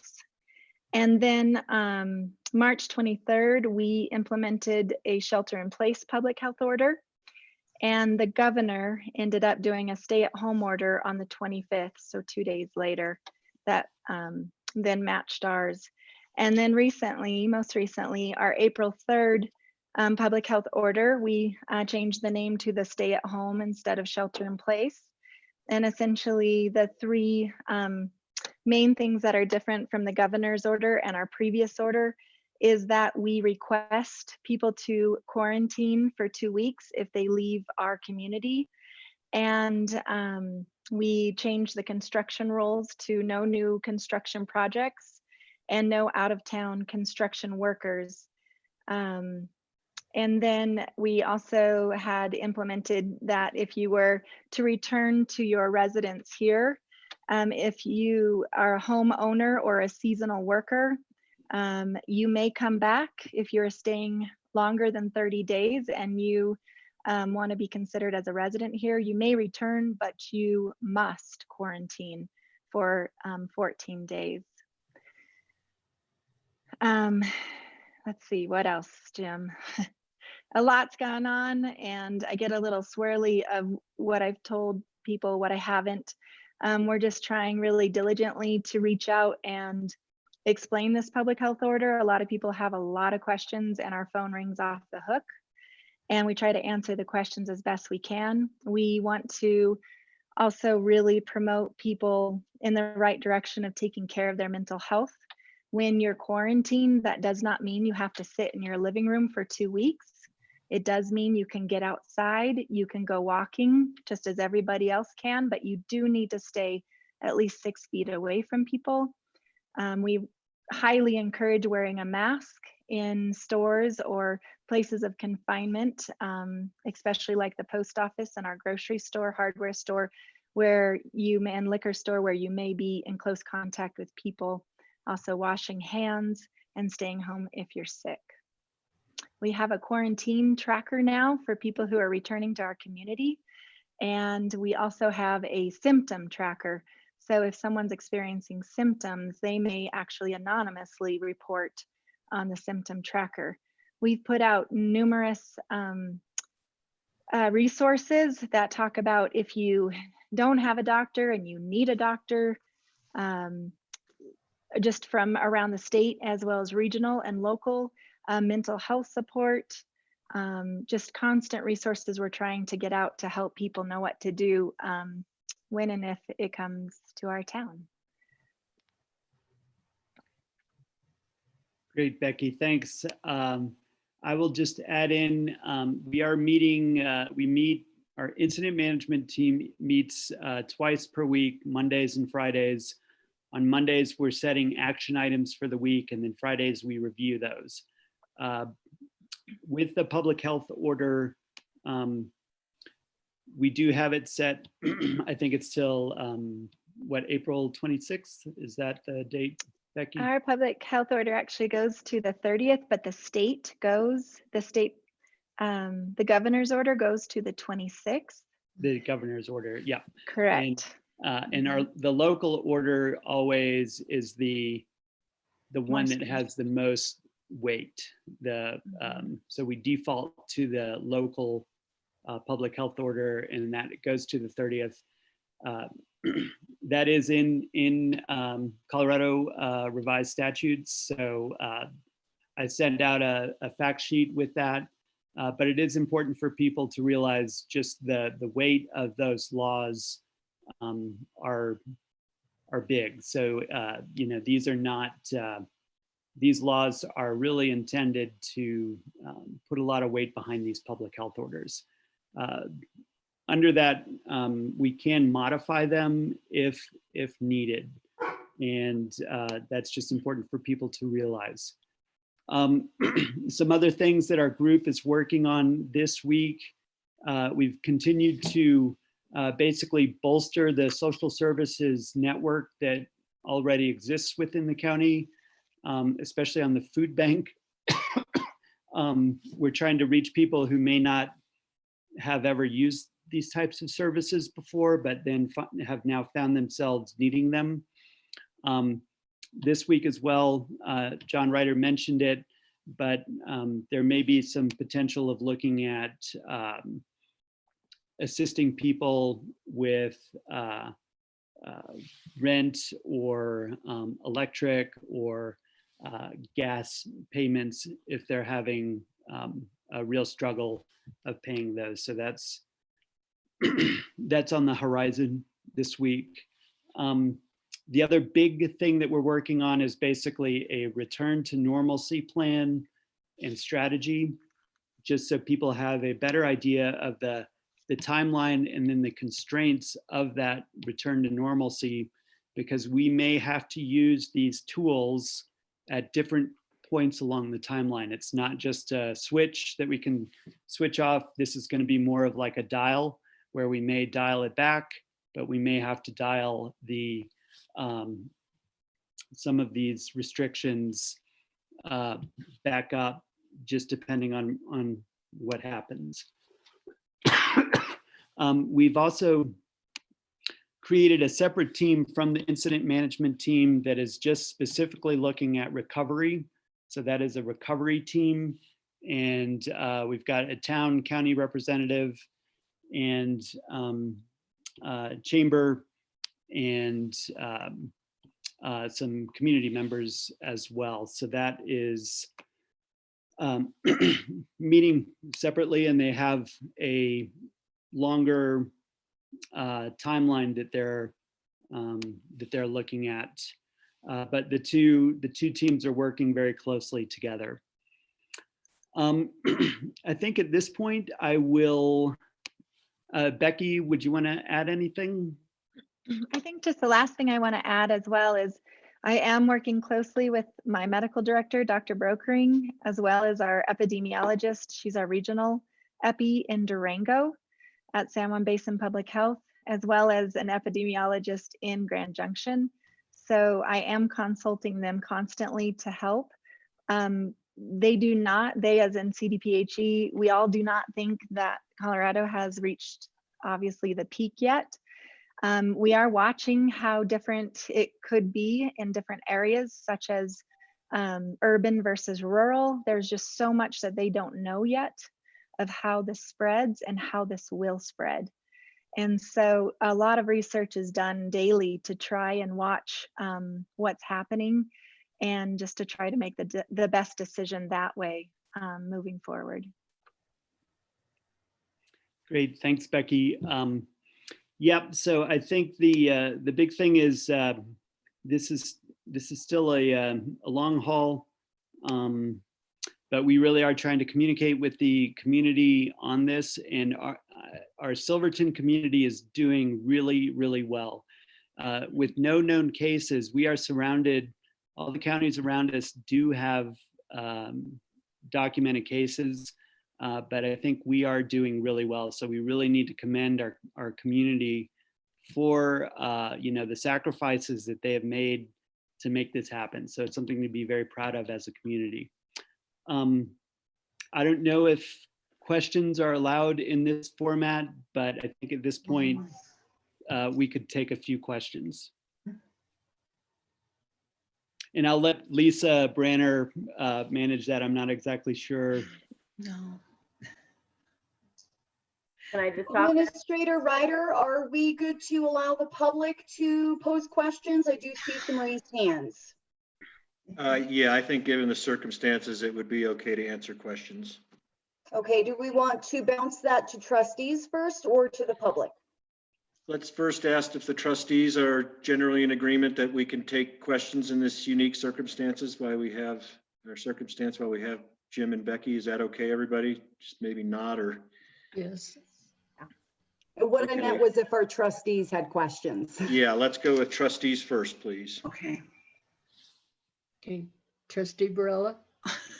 Okay, thank you, Madam Mayor Tukey. So I'm looking at your projections for the team. So you've got everything highlighted. So it goes Jim, Deanne, Bruce. So under here, under you, we've got logistics, Tyler G, and communications J. Who are they? And what are they running? I guess I'm a little confused on that one. Sure. Tyler George is he's a EMT. Okay. And logistics. That is a incident management chart. So that's a pretty standard layout.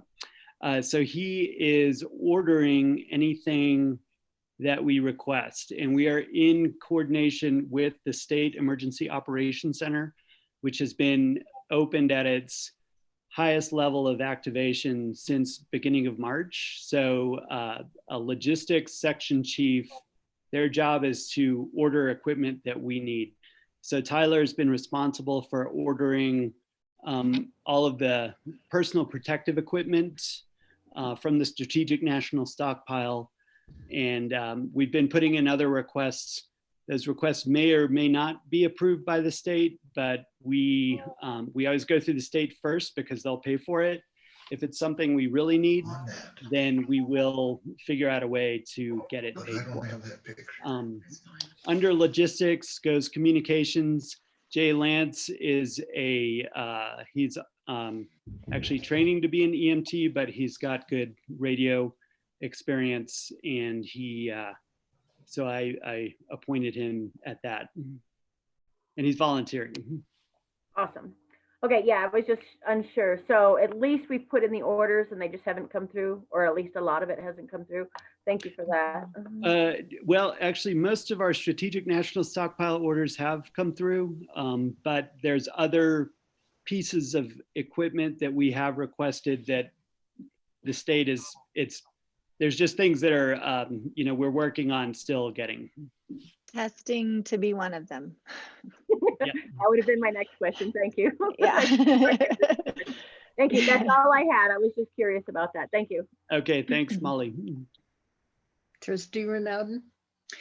The only thing I've been watching the news all day, and there's controversy amongst the governors in different states because the president wants to really consider lifting the order, God knows when. I'm concerned that because we are a tourist town, that you guys have the ability to keep us in lockdown, even though he says it's okay to go. Yep, I've been following that as well. And it's very interesting because this is true with state law, but the local public health order is very strong. They've done that on purpose because these situations, it really does require very much local control. So the local public health order will always be the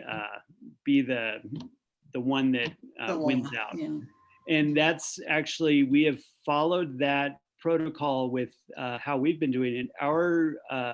When we created the first public health order, that was more strict than the state order. So we will always default to basically the local order first, and that is state law. That's like very good. Well, they had a special on the other night about the 1918 flu epidemic, and there was a doctor in charge of releasing people to go back to work, and it was too soon, and it spiked again. Because people were exposing each other. And I really am concerned, especially with tourist towns. You have people coming from all over the country or all over the world. Are we going to get exposed that way? Oh yeah, and you're completely correct in that. And that's where we have to be very, very careful in the basically reopening process, because basically, until there's a vaccine, we're still very much vulnerable to this virus. Yep. Okay. And thanks for bringing that up, Barb, because that's something that's really difficult. Half the people want this, half the people want that. And it's really hard. Sometimes when I think of being less stringent, I get people in this community that I know it would really affect if we were less stringent, just say thank you for doing this.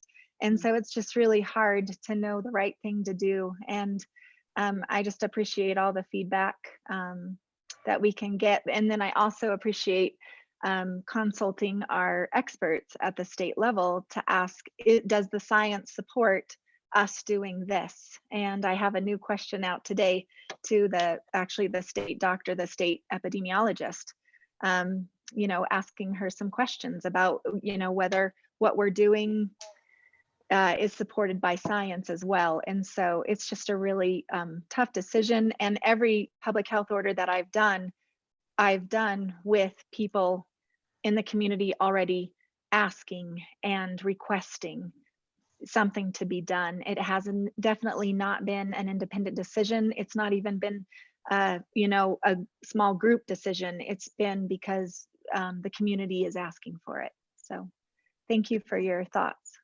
Thank you. Any other questions from trustees, new and old?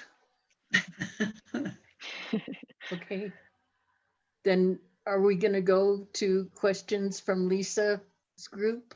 We have one hand up in the audience. I'm going to activate Carla and Steve Pendleton to talk.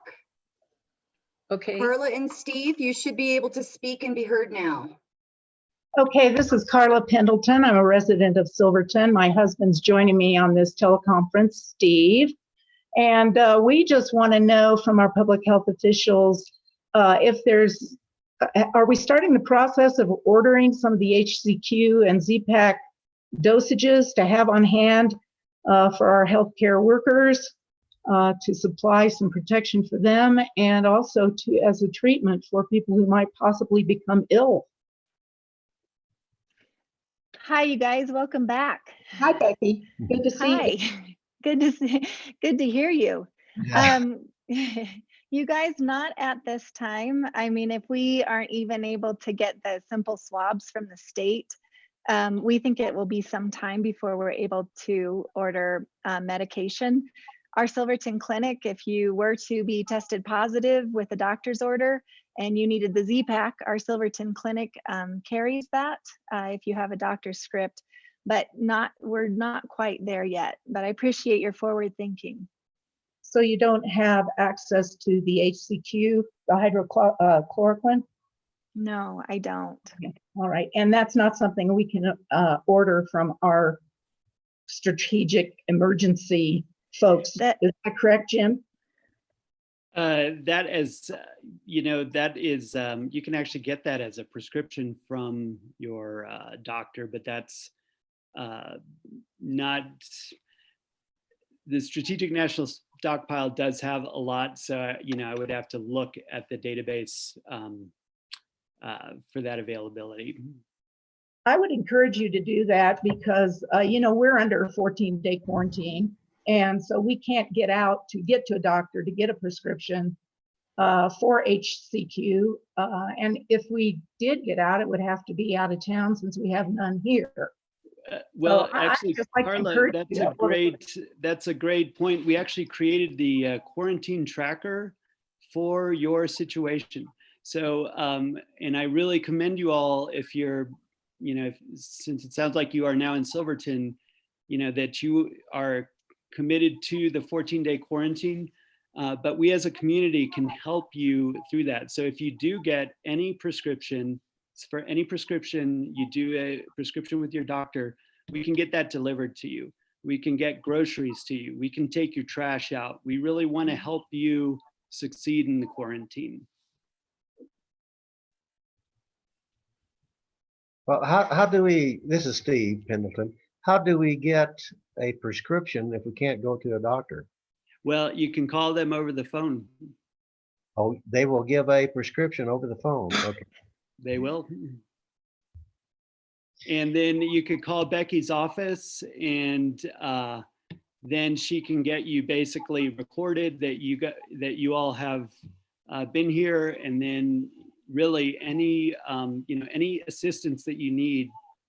We do have a group of volunteers that are ready and willing to help make sure that you all succeed in your quarantine. Thank you. Thank you. Thank you all. Thank you, Becky. Yeah, and I just want to remind you as well, if you have any health concerns and you need access to a doctor, you being in quarantine here in Silverton, we would not want to block that.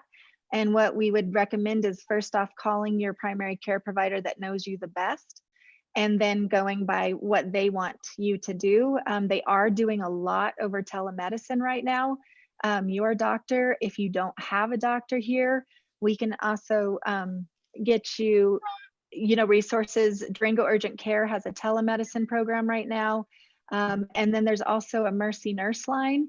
And I can absolutely email you those resources. And our PIO actually has put them on our county website. And there's various places that I can direct you to as well to try and get that. And you can also get your mail delivered to you. Becky Rhodes is delivering post office mail to people who might be higher risk or are in quarantine at the end of her workday. You just need to give her a call at the post office.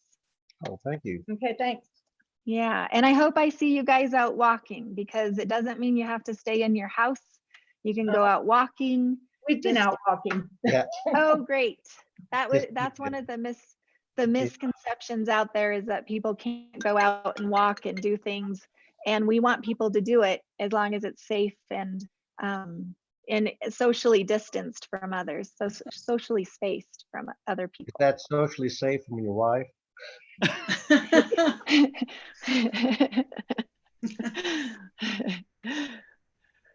want to Becky's commend. Okay, I'm going to disable the Pendletons unless they have further questions. Go ahead. You're okay. Thank you. Okay. Thanks to you. Thank you, Thank guys. Welcome back. I'd like to commend our team. You guys have done an excellent job of thinking of everyone in the community, figuring out how to get them services, what to get them when they need it. It's been an excellent process so far. Thank you for what you've done. Thank you, Molly. I know you're a big part of the food bank. I think the whole community is doing an incredible job. So we couldn't just do it by ourselves. It's the whole community. Okay, any other questions from anyone? I don't see any other raised hands for our participants at home. If you do have a question, at the bottom of your screen, you'll see an icon that looks like a hand. You can click that if you would like to speak at this time.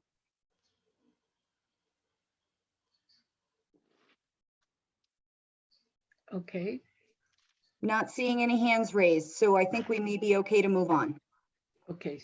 Thank you, Lisa. Okay, then, Mr. Ryder. Okay, I would like to ask that we back up to board revisions to the agenda. This is from the files of You Learn Something New Every Day. We have at the back of the agenda new business, a consideration to waive some utility fees for a resident that had a broken washer pipe. It comes to my attention that we have a reimbursement, or we did a resolution at the beginning of 2019 adopting a refund and reimbursement policy for just this case. So long as they meet the requirements, which they have, they get sign off after investigation by the Public Works Director. They have, he is determined that this meets the requirements. Therefore, I can make the determination. Okay. And we have determined that they do deserve a water refund per the provisions of resolution 2019-04. They would only come in front of the board if we denied their request, for an appeal process. So I'd like to remove that item from the agenda. Okay, thank you. Thank you. Okay, we're moving on to the consent agenda. There's no proclamations or presentations tonight, so I would entertain questions on payroll, accounts payable, or the meeting minutes. Trustee Renowden has made us aware of a motion and second change that we will make. That one is in the May 23rd minutes. It would be on page 9 of your board package. In the middle of the page, this was in regards to the Kind Castle license approval. It was Trustee Wiegert that seconded the motion to approve the motion. And in the roll call, Trustee Renowden did not approve of this motion. So we will make that change. Okay. Trustee Renowden, does that? Yes. Okay. Yep. And then we would Okay. entertain any other questions. Okay, Trustee Barella? So I noticed in the financials, we have a check to Quiet Bear. I know that's for the new trash cans, but is that an additional expense that we will continue to occur, or is that the finality of it? No, we had budgeted $10,000 for bear-proof trash cans to be developed, to be manufactured by Ken Webb. That is his progress payment. I believe the total amount for the cans is going to be more like 8,000. So we were ahead of budget. We can stop it. I'm not 100% sure where in the process, if he's made 3 and this is it, or he's, built all 8 of them halfway and this is the progress payment. I'd have to investigate that, Trustee Barella. But we considered that cost and wanted to make sure we were still supporting locals. But is that something that we can back off on if we needed to at the end of this month when we see the next sales tax collection? Yeah, I'll talk to Todd Bove about that and see if we can stop it. Like I said, if he's built 3 and they're complete, what's that? Furlough it. We'll We don't want to furlough stop it. We want it to be there for our future. We just don't necessarily need to continue with construction at the moment if we can save some more money. Okay. That's my opinion. Yep.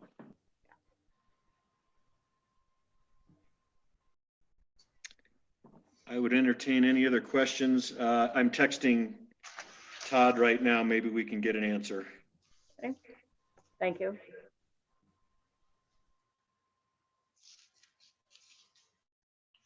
Are there any other questions on the consent agenda?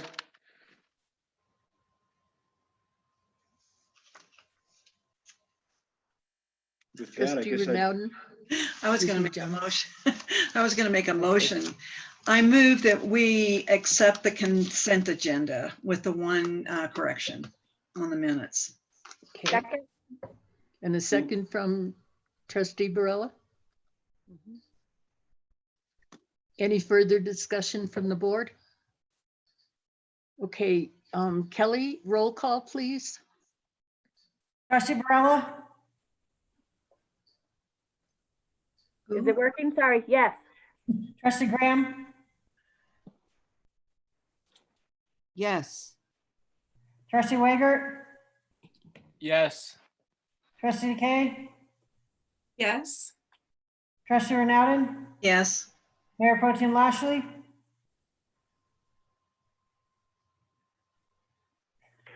Yes. Madam Mayor Turkey? Yes.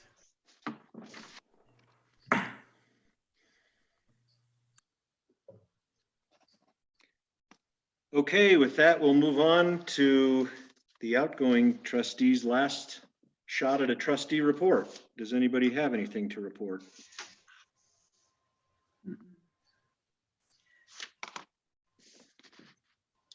I guess I do. We had our last ambulance meeting with me on the board, and we talked about what was going on with the ambulance and what they're doing during this time frame.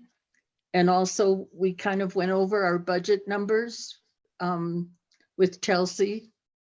And then Kimmett and John, Mr. Ryder, will actually get together to talk about the next moves from the town and the ambulance. And we're doing well. We've come a long way from when I first got on the board in 2007 and all the upheavals and changes and whatever. And now what in 2020, how everything just seems to be going very well. So that was our meeting for the ambulance. Thank you. Thank you, Mayor. Anybody else?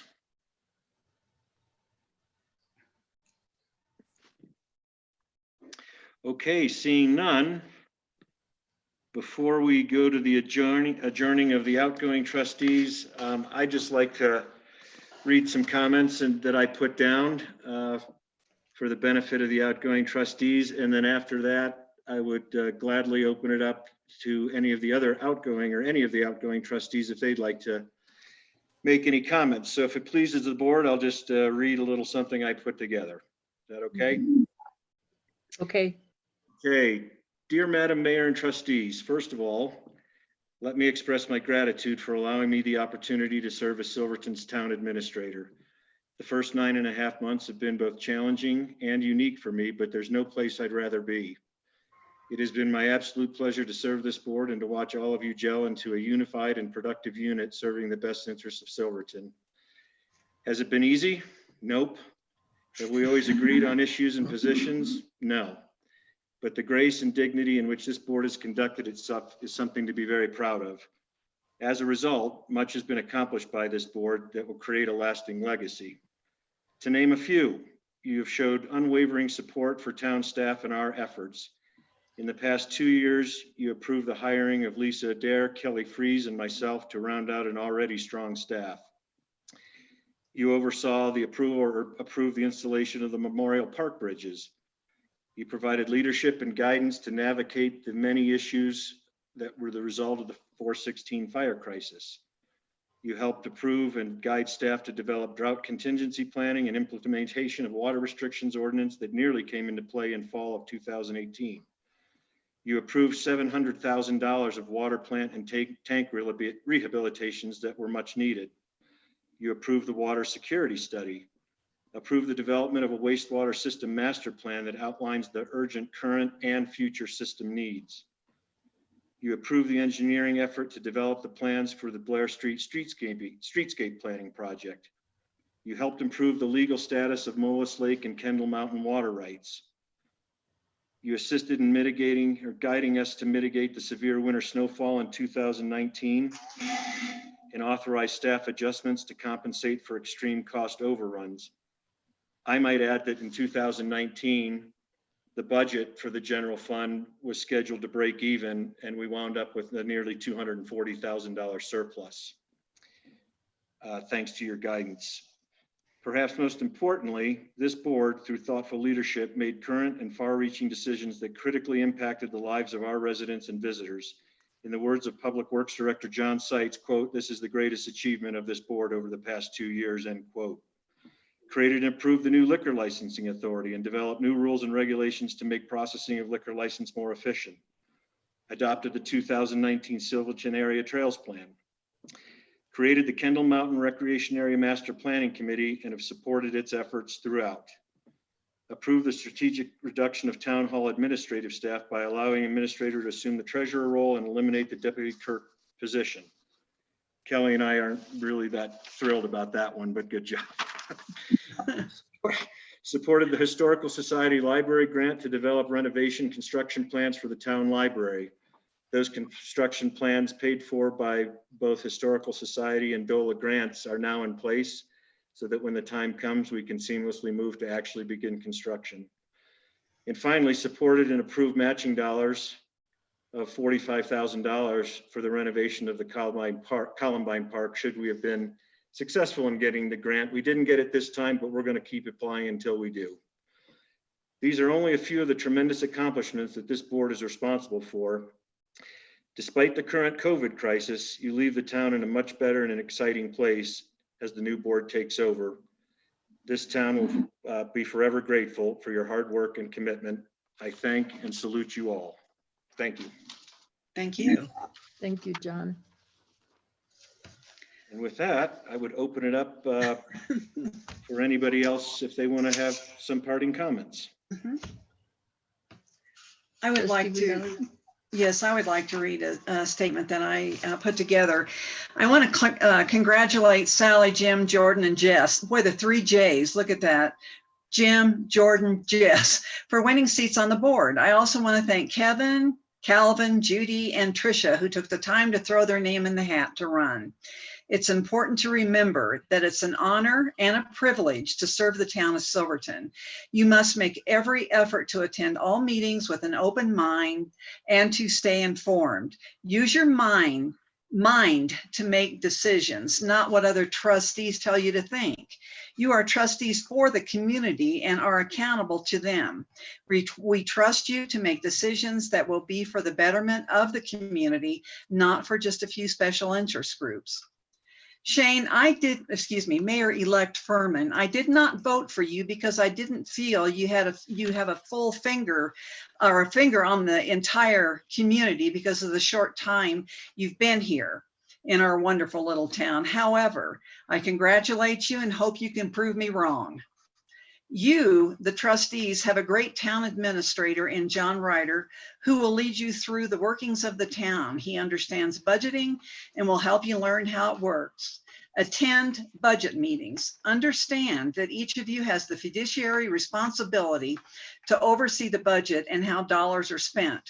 And please attend all meetings and study your packets that have been prepared by staff. Don't wait until you arrive at the meeting to review your packet. If you have questions about an issue, ask. Don't blindly vote without understanding what you're voting for. You represent the community as a whole and you are answerable to them. Listen to the townspeople with an open mind. Be aware of the sunshine law and what constitutes a meeting. Be real careful with that. It's also important to realize that the mayor has no more power than each of you. Decisions are made by the majority of the board, not by the mayor alone.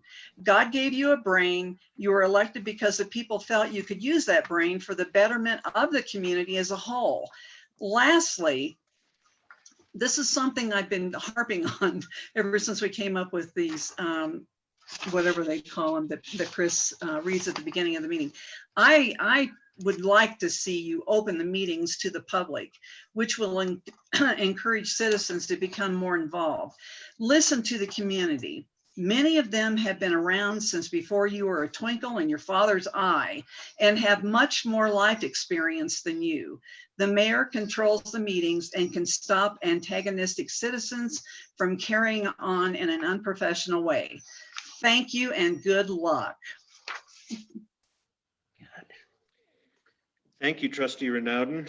Excellent advice. Would anybody else like to have something to say? Does anybody else have something to say? I guess I might like to say a little something. I didn't prepare anything. I won't take long. Thank you, Mayor Tukey, for stopping at my house today.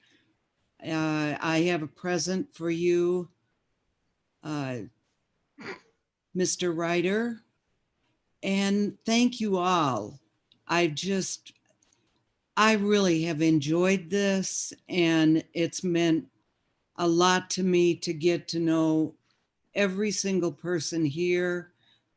And if I have a single regret, it's going to be that I won't have the pleasure of interacting with this new board. I think this new board is going to be fantastic. I'm thrilled about it. And thank you to all of you for really a wonderful experience most of the time. So anyway, yes, love to all of you. Thank you, Judy. Austin, you need to, we can't hear you. There you go. Thanks. I just wanted to say that it was a pleasure serving with all of you, and congratulations on everybody who's here for the board and everybody who ran for the board. But thank you very much to Mayor Tukey, Trustee Graham, and Trustee Decay. It's been a pleasure and an honor to work and serve with you guys on the board. Thank you. Thank you, Austin. I guess the only thing I would say is that Mayor, Trustee Decay has her hand up. Oh, she's not in front of me, so I'm sorry, Tiff. Go ahead. Where are you? Thank you. Can you hear me? Yes. Okay. I just I've written a statement I have very much enjoyed serving this community for the past 5 years. I wanted to sincerely thank the citizens of this town for allowing me to represent them and their interests for the betterment of all of us and our future. I am glad to be passing on my involvement on to the incoming trustees with confidence and joy. I will be available and very happy to help in this important transition. With that, I welcome our newest trustees to the town of Silverton and new mayor. Thank you. Thank you, Tiff. Anyone else? Okay, then I will just say, I'm sorry, there, Madam Mayor, I had my hand up.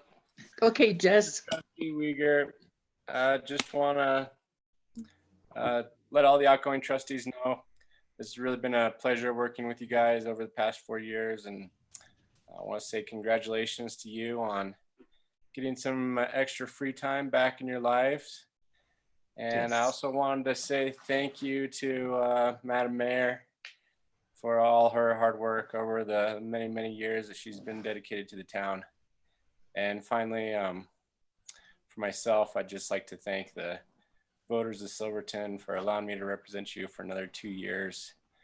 I'm really humbled by the opportunity to continue to serve on the board and work with our awesome town staff. So thank you very much.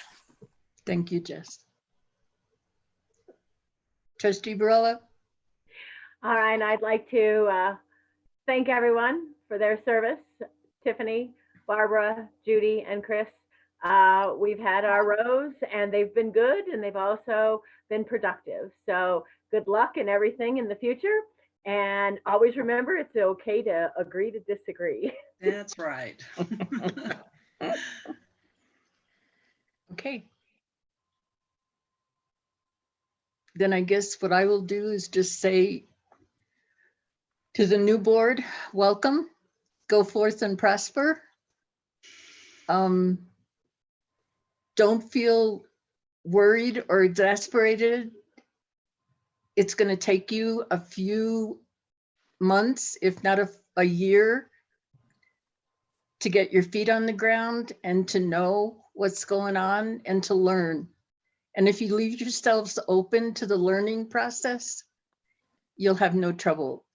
But don't let yourself get into an area where you're thinking that you're not doing well or whatever. It takes time. And I also wanted to thank the staff that we have. I have enjoyed working with you guys. I've enjoyed watching what you've done. I've enjoyed watching how much you brought the town together and helping us to go and get things done and open up different areas. And I'm looking forward to retirement. Sorry, guys. So thank you to all of you and enjoy the next 4 years for those of you that have just been elected. And so I'm passing the baton and the torch over to Mr. Furman, and I'm expecting you to go forth and help the town keep prospering. So good luck.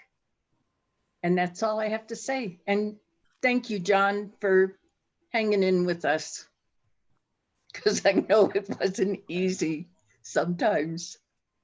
It has been my pleasure, Madam Mayor. Okay. And the same to Kelly for her enjoyment and for her, just the way she is. She made some things a lot easier. Thank you, Madam Mayor. You're welcome, honey. Okay, then at 8:08, the old board is going on to bigger and different things. Thank you all very much. Thank you. Okay. At this time, I just want to say, normally I would say if we were upstairs in the boardroom, we could all just stay together and you could watch if you'd like. We were going to ask you, the outgoing board members, to sign off just so we have other people joining, and didn't want to make the screen totally cluttered, but you're more than welcome to sign back in as participants and observe the rest of the meeting. But if you don't mind, if you could sign off so we can make a little more room on the screen. Unfortunately, this is the situation we're in. We would appreciate it.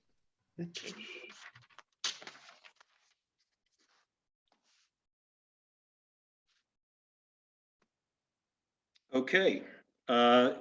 Shane, where do you want to go from here? We've discussed we can continue running it for now until we get a new rhythm, or if you want to take the reins, you just let me know. We're moving in, of course, to the administering of oaths and appointments to various committees and boards. Thank you, Administrator Ryder.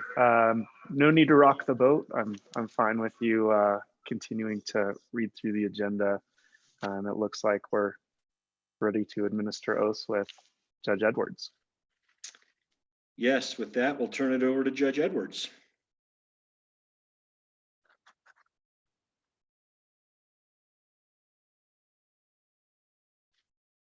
It's just to ask, can all the trustees hear me at this time? Yes, sir. Yes. Okay, I'm going to ask all the trustees to unmute at this time. The new trustees. And I'm going to just go over real quick how we're going to go. I will administer the oath and you'll repeat after me. But the first part of the oath will start with I, and you will state your name. And you can swear, affirm, or swear by the ever-loving God, whichever you wish. All the trustees will do this together. Is there any question on that? Is this Okay. something that I need to do again there, Mr. Edwards? I'm sorry, say that again, Trustee Weger. I'm sorry, Judge Edwards. Is this something that I should be doing again? Yes, because you've been elected again. Okay. So that would be for Jim, Jordan, Sally, and Jess. So we'll go ahead and start. I'm going to ask that you raise your right hand. Repeat after me. I state your name, do swear. Jim Harper. I, Jess Weger, do swear That I will support the Constitution of the United States, the Constitution of the State of Colorado, and the laws of the State of Colorado. the Constitution of the United States, the laws of the Colorado, laws of Colorado, laws of Colorado, And will faithfully perform the duties of the office of Town Trustee for the town of Silverton. and will faithfully perform the duties of Town Trustee for the town of Silverton. for the town of Silverton. The office upon which I'm about to enter to the best of my ability.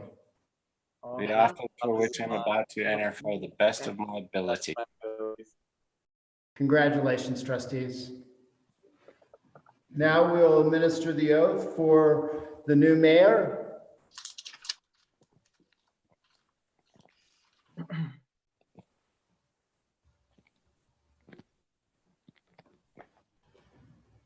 Raise your right hand and repeat after me.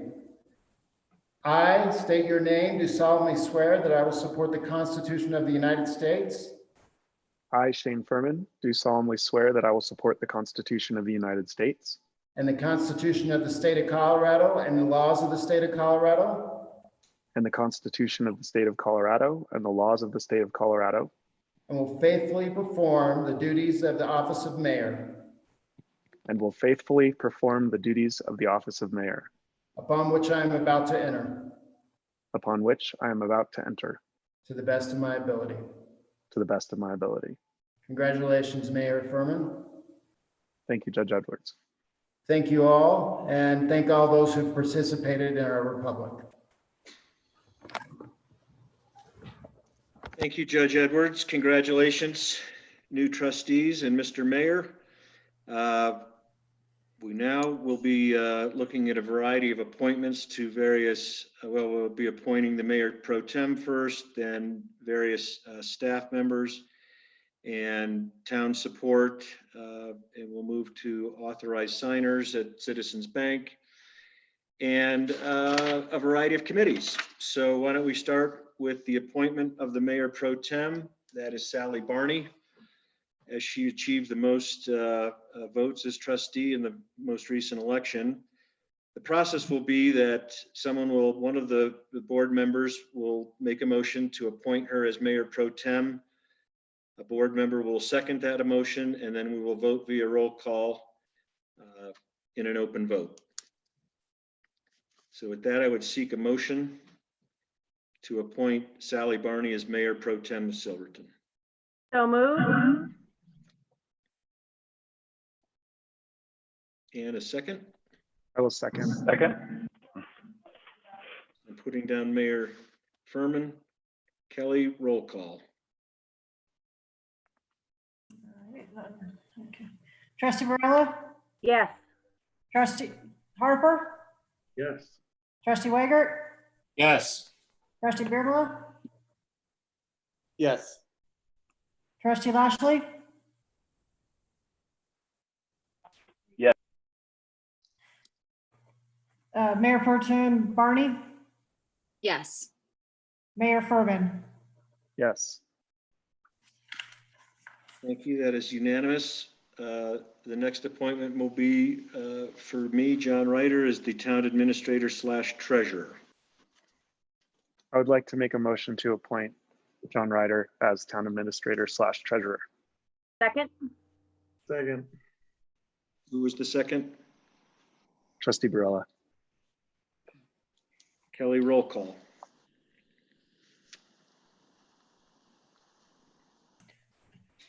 Trustee Barella? Yes. Trustee Harper? Yes. Trustee Weigert? Yes. Trustee Beardmore? Yes.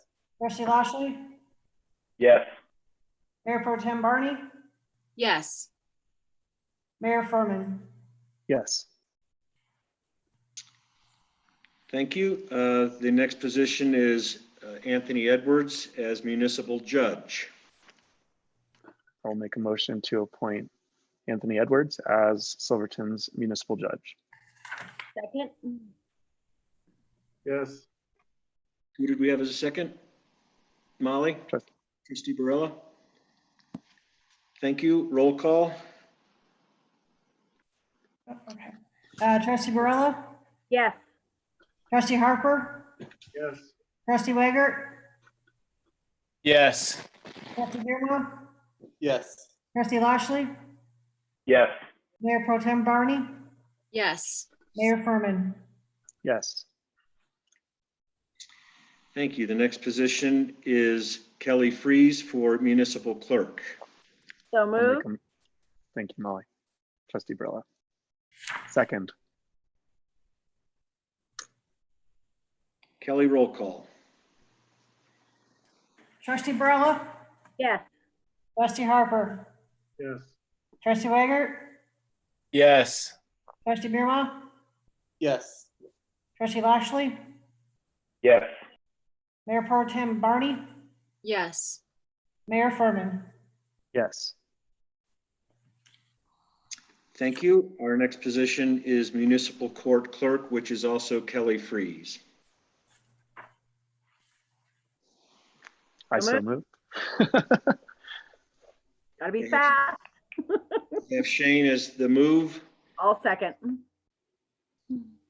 Trustee Barella is second. Kelly, roll call. Trustee Barella? Yes. Trustee Harper? Yes. Trustee Weigert? Yes. Trustee Beardmore? Yes. Trustee Lashley? Yes. Mayor Pro Tem Barney? Yes. Mayor Furman? Yes. Thank you. Our town attorney is Paul Kosnick. So we would move to appoint Mr. Kosnick, or we would ask for a motion to approve Mr. Kosnick. I so move.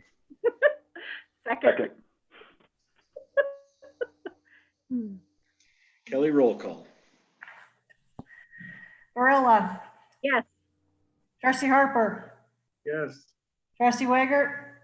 Yes. Trustee Beardmore? Yes. Trustee Lashley? Yes. Mayor Pro Tem Barney? Yes. Mayor Furman? Yes. Thank you. And finally, we would look for a motion to appoint SGM to continue as our municipal engineering firm. I so move.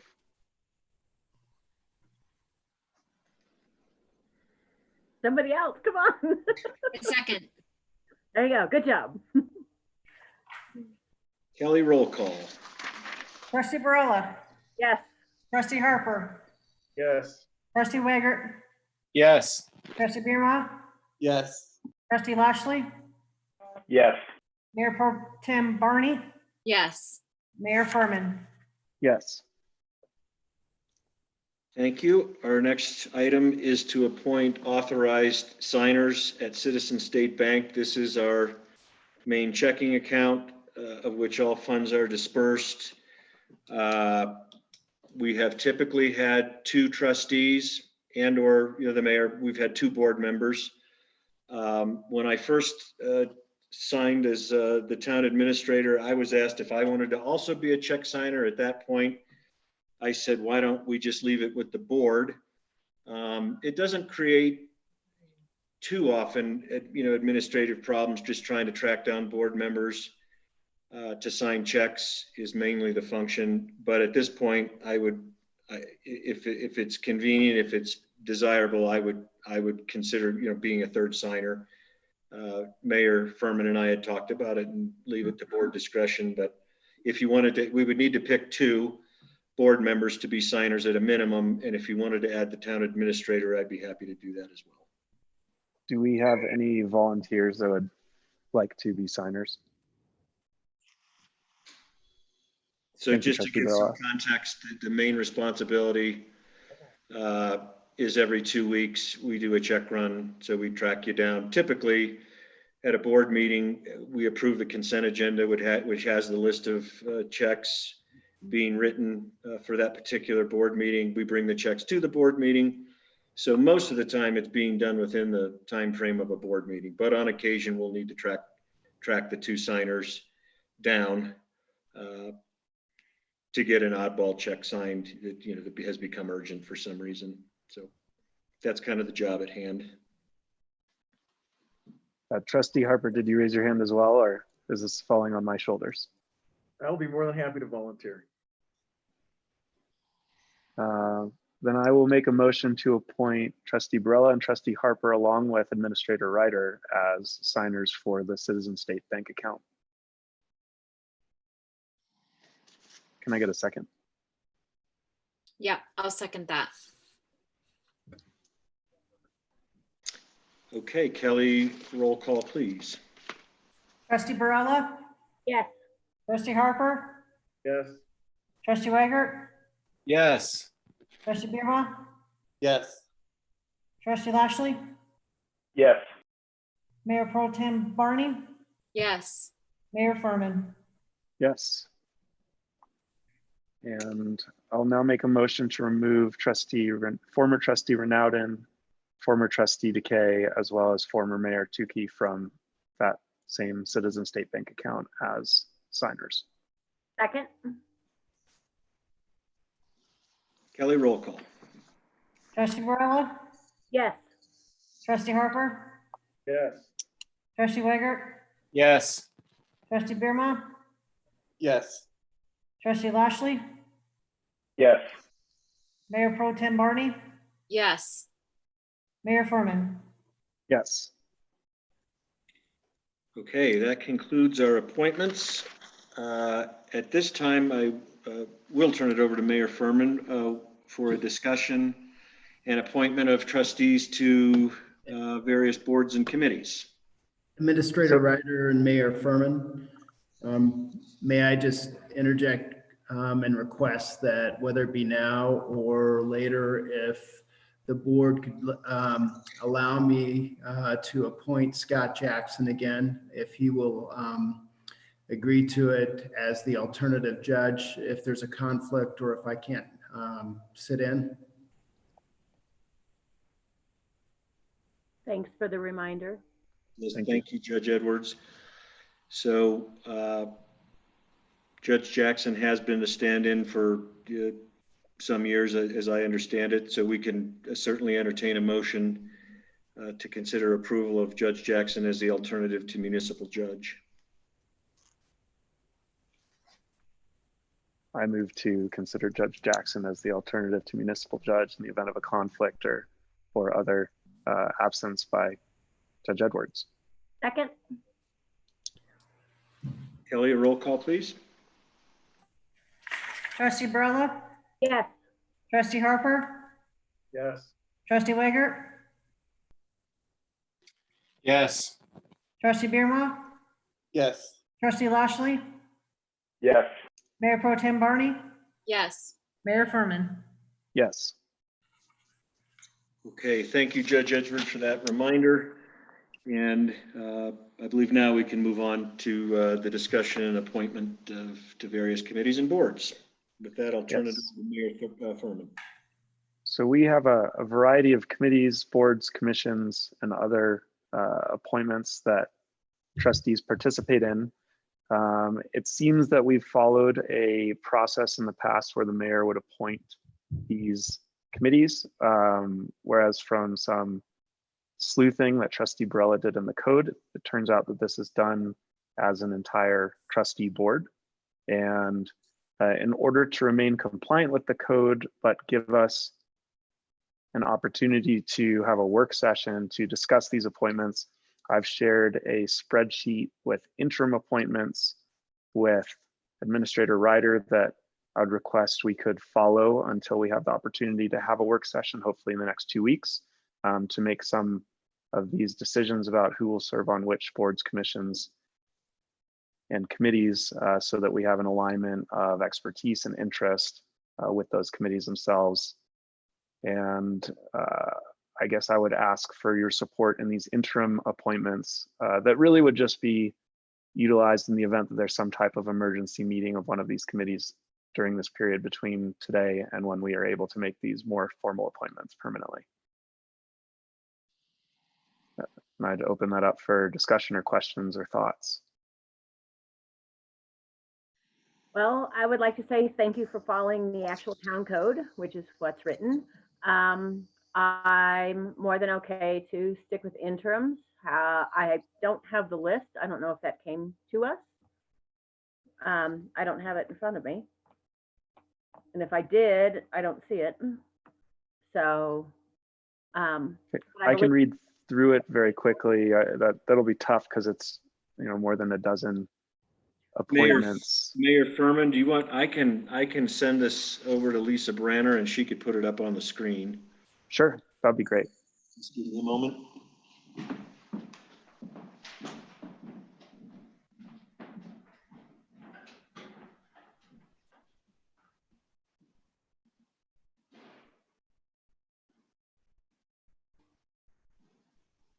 So don't be nervous, everybody. I don't know. Let's break the ice. I did make an attempt to align the committees with interests and requests during our informal conversations that I've had one-on-one with each of you over the last few days. But like I said, this was just really in the interest of ensuring that our appointments for compliance with the code and sticking with what's required in terms of how many trustees are appointed to each board remains in place so that we don't have any lapse. Well, and under Title 31, we actually have 30 days from our very first meeting to make these appointments, the ones that we just made, including Mayor Pro Tem and all the rest, as well as the rest of our committees. So we don't need to feel pressure to do it immediately per law. Oh, great. There it is on screen, Mayor Furman. Yeah, so it's pretty small and hard to read, but you can see that everyone has 3 appointments of the standing committees, which are Building and Grounds, Public Safety, Public Utilities, Ordinance and Personnel, Parks, Rec and Events, as well as Finance, with the exception of Trustee Bierma, who ended up on 4 committees for now. Building and Grounds and Public Safety, I understand to have met fairly irregularly or infrequently in the recent past. And so I hope that won't be too burdensome in this interim period.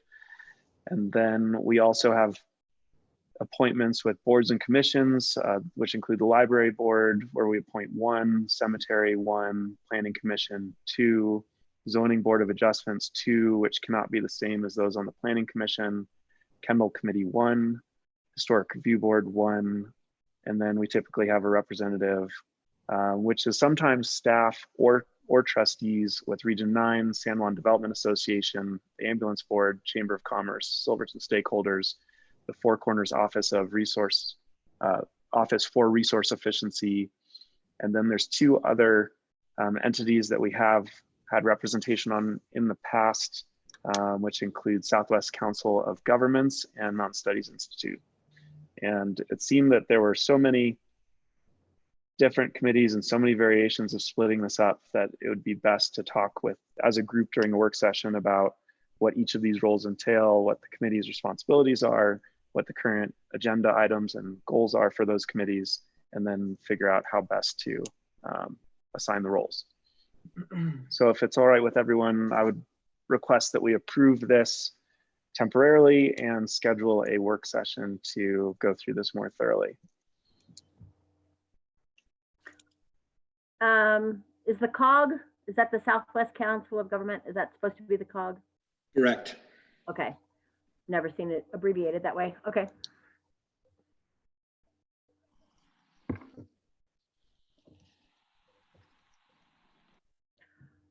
Does anyone have Okay. any I questions? appreciate this. I have a question. Oh, sorry. Sorry, No. Sal.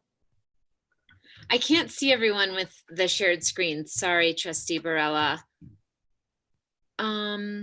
I appreciate the time to just learn a little bit about what each committee is doing and how our skill set can be the best fit for the committees, just so that it can be the most helpful and efficient transition. Thank you. Trustee Barella, you had a comment as well?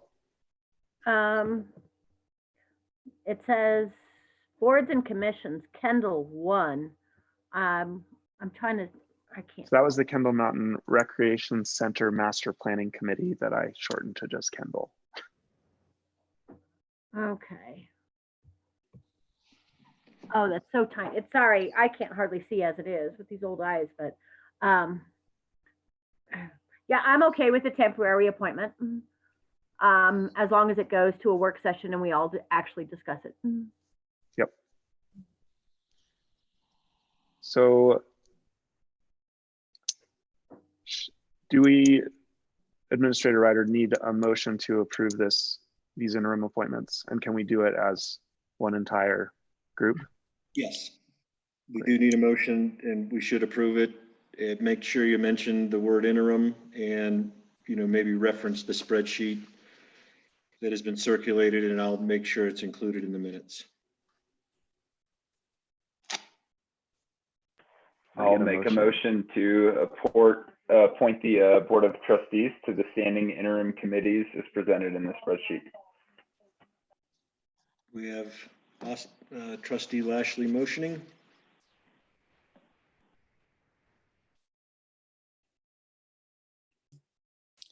I can second that. Is that Trustee Bierma? Yeah. Yes. Thank you. And Kelly, roll call. Trustee Barella, Yes. Trustee Harper, Yes. Trustee Weigert, Yes. Trustee Bierma, Yes. Trustee Lashley, Yes. Mayor Pro Tem Barney, Yes. Mayor Furman. Yes. And we'll circulate that spreadsheet as well so that everyone can look at it more closely. Yeah, I've never seen this. So yeah, I'd like to see. Neither until tonight. Yeah. Yep.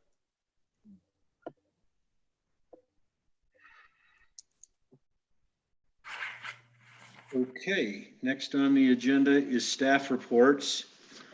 So for the benefit of the mayor and new trustees, each board meeting you will be presented a staff report that is just a summary of current critical items that the various departments are working on.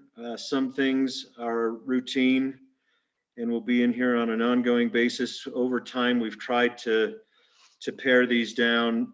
I'll leave some of the ordinary workday stuff in here for now, so the new trustees and mayor can get a little flavor on what our normal responsibilities are. But we've pared some of that, quite a bit of that back over time. And I'm really just trying to keep you apprised of unique or outside the norm projects, things we're addressing, issues we're dealing with, et cetera. And you'll get an opportunity.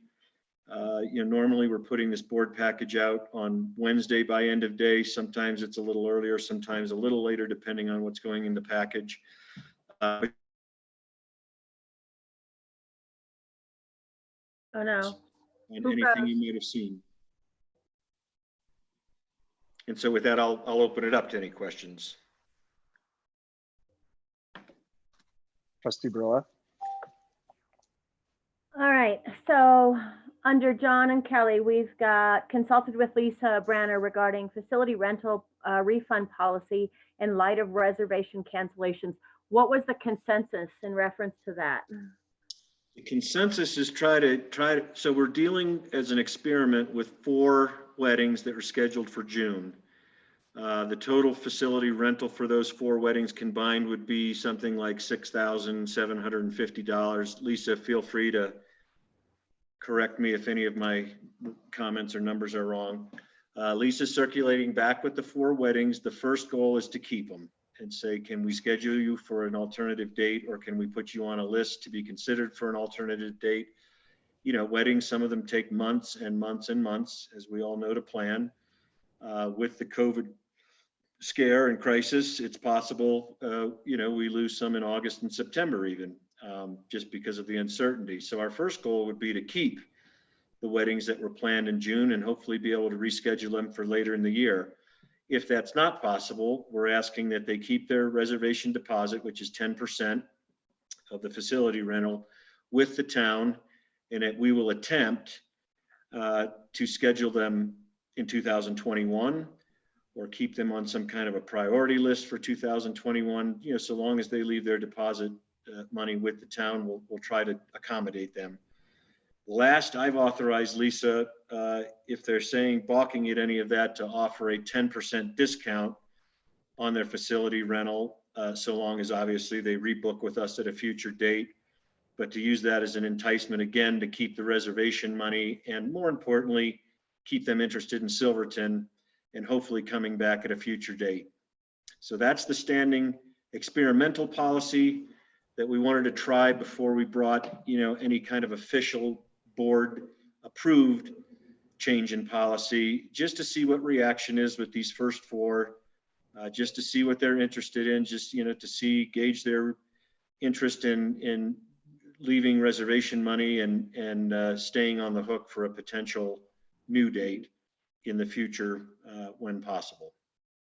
And just to chime in there really quick, John, you had one number incorrect, which was the deposit, which is 25%. I'm sorry, 25%. 10% is kind of like a bonus we're offering them if they don't cancel, but reschedule. Our challenge is we are booked solid pretty much all the way through the first weekend in October for Kendall. There's maybe one weekend in there where we don't have somebody booked. So, so far I've reached out to the 3 June weddings. 2 have indicated, well, 1 definitely said, yes, I would like to reschedule for next summer. And we're in the process of making that happen.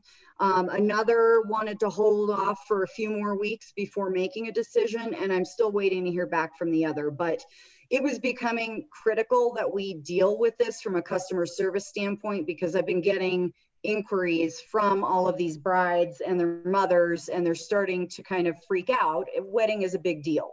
And so I think people are really interested. If they are already committed to having their wedding here in Silverton, they really want to be here. And I'm not seeing a whole lot of pushback so far on the idea of taking it a year out. So that's a good thing. That makes me feel hopeful. Administrator Ryder and I talked about holding off on contacting July facility users until we're a little bit further down the road, but we did have to deal with June because we were starting to get hammered with inquiries from those folks. Thank you. Any other questions or comments on the staff reports? I might point out one that we're kind of happy to still be making time to work on. Staff has formed a zoning code review committee made up of me, Lisa Adair, and Bill McDougall. And we actually made it through our first ordinance review and rewrite concerning accessory dwelling units. For putting the finishing touches on it, but that was an accomplishment for us. It has been a goal for a long time to begin that process. It's going to take a while because we're a lot of the first 10 or so, the first of our most critical, which are either poorly written or confusing or no longer represent the best interests in town, or are conflicting with other parts of town code or building regulations. So we finished up the one Lisa Adair has written, and we have pretty much got the new draft 99% done. So we'll look forward to presenting these new codes for approval to the board here, hopefully on a fairly regular basis throughout the rest of 2020, in an effort to get our codes cleaned up and non-conflicting and better written and more clear, and most importantly, representing the current desires of town. So I make that point. Okay. Trustee Barella. All right, so another point in here is if you turn to John Seitz, Public Works Director, excuse me. So we're planning to submit a grant and a loan application for the water system project to address the treatment or wastewater, excuse me. So this goes back to some of our more pressing details. Can anybody give me a little insight into the grant that he's looking at? Is this for fixing it, not just the study? Because I thought we had the study done, and that's what we received, that 147-page packet from SGM.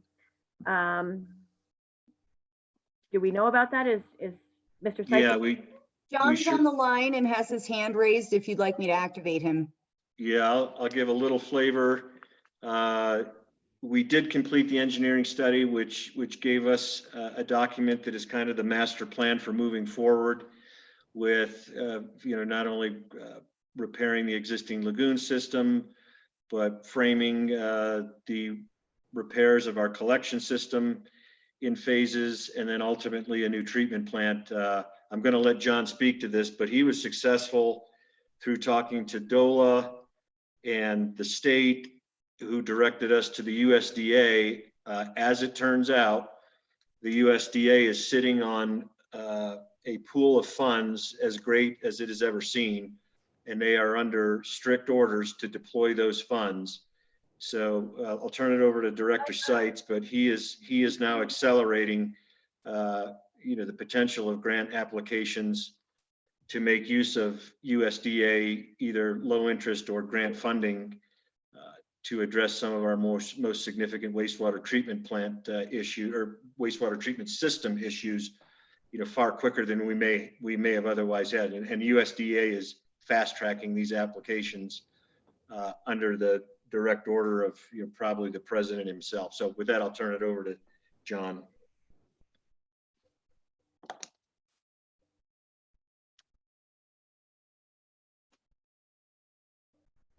John, are you there?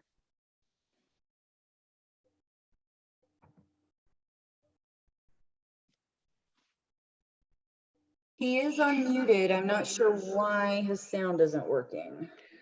I might be able to get him on the phone and put him on speaker so that you can hear him that way. Let's try that.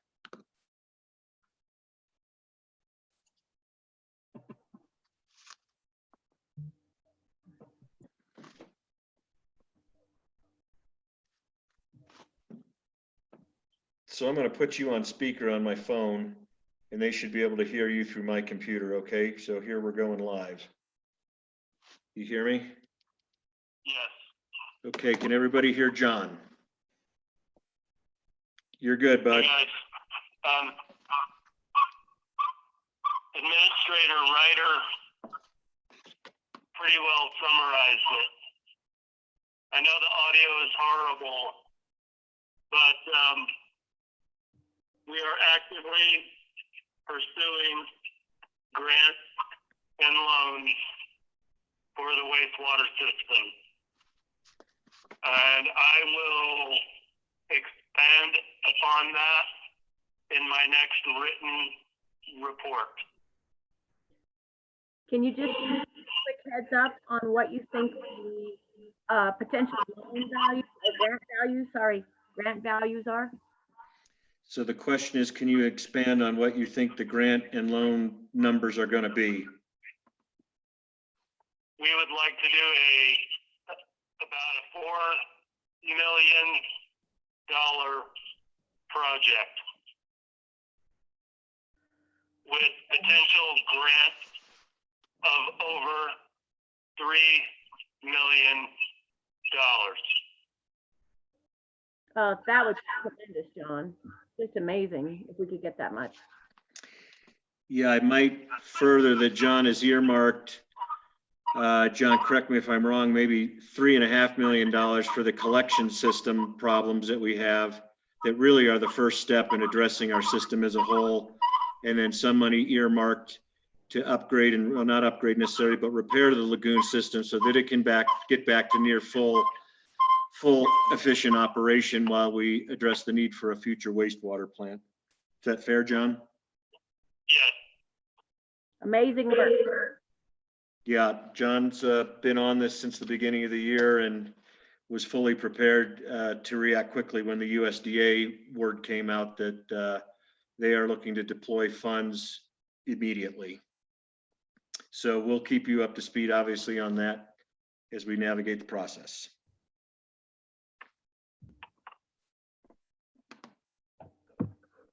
Thank you, Trustee Barella. Good question. Any other questions on staff reports?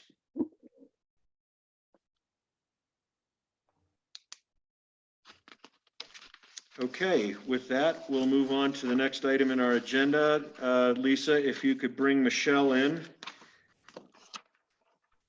Michelle Furry is going to just give a quick update for the benefit of the new board members as to what MSI is working on and its relationship with town a little bit. And then most importantly, talk about a grant that they are seeking that would enable them to hire a consultant who could do a professional business model, pro forma analysis, site analysis, some conceptual planning for an innovation center that MSI is taking the lead on, taking the first steps to hopefully develop an innovation center. But with that, I'll turn it over to Michelle for the details. At the end, she's going to ask the town to approve a letter of support. She's seeking the same from the county. That would just be addressed to DOLA where they're seeking a grant, Department of Local Affairs. This would be a letter of support from the town of Silverton for their grant effort. So Michelle. Hello. Can you all hear me? Hi, Michelle. Yep, we can hear you. Okay, great. I really quickly want to just say welcome, Mayor Furman and the new trustees. And I want to thank you for your service to the community. And not so much a congratulations for being elected, but really thank you for the service because it does a service to the community. And with that, Mountain Studies Institute is requesting to apply for a DOLA Department of Local Affairs administrative grant through San Juan County. And as Mr. Ryder said, we are applying for assistance of developing a scalable business model, including business plan, financial pro forma, and community strategy for support for the Science and Innovation Center, which is listed in the San Juan County Community Development Action Plan, as well as the newly forming San Juan County Opportunity Zone Prospectus as being a priority project. But I want to take a step back and take this opportunity while we have the new board here to give you kind of an idea of what Mountain Studies is and what we do in San Juan County. So I'll just give you a few examples of some of the projects that we've been working on in the past few years or so. We work on wetlands. We restored 2 vital fens, one in Over and one in Chattanooga. These fens, now that they're restored back to life, serve as natural filters in highly mineralized mine country. And they are a critical contributor to water quality along Mineral Creek and the Animas watershed. In talking about water quality, some of the other things we do, we've been collecting benthic macroinvertebrate samples from 17 sites within the Bonita Peak Mining District. The goal there being to estimate the natural annual variability of the benthic populations, which allow researchers to determine if remediation efforts are improving conditions for aquatic life. Our hydro team has been monitoring 6 draining mines and 6 stream gauge sites year round with a complete suite of surface water sampling and water quality parameters since 2016. That data is being used again by a multitude of agencies, but primarily the EPA, to create a more holistic picture of the groundwater system within the Bonita Peak Mining District. And it's helping to inform decision-making and the remedial investigation and remedial actions within the Bonita Peak Mining District, which you will all hopefully learn about here in the coming months. And then as far as education and forest health,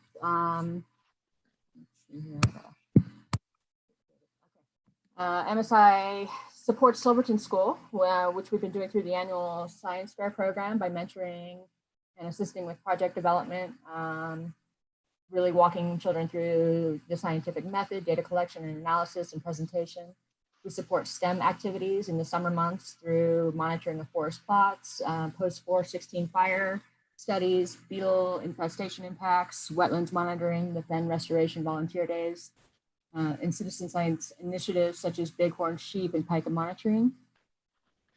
Those are just some of the things that we do here in the county. And then, so you may ask, why a Science and Innovation Center?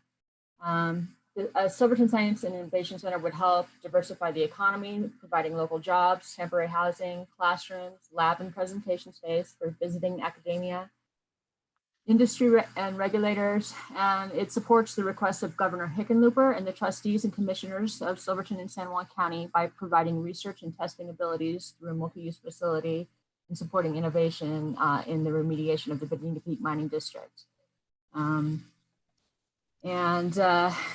This facility would be available to local nonprofits. Our hope is that we can kind of create a center for like-minded nonprofits in mountain sciences, bringing education research to Silverton in a centralized location. So places like Silverton Avalanche School and the Mountain Medicine Symposium that's held by EMS and our Innovation Expo.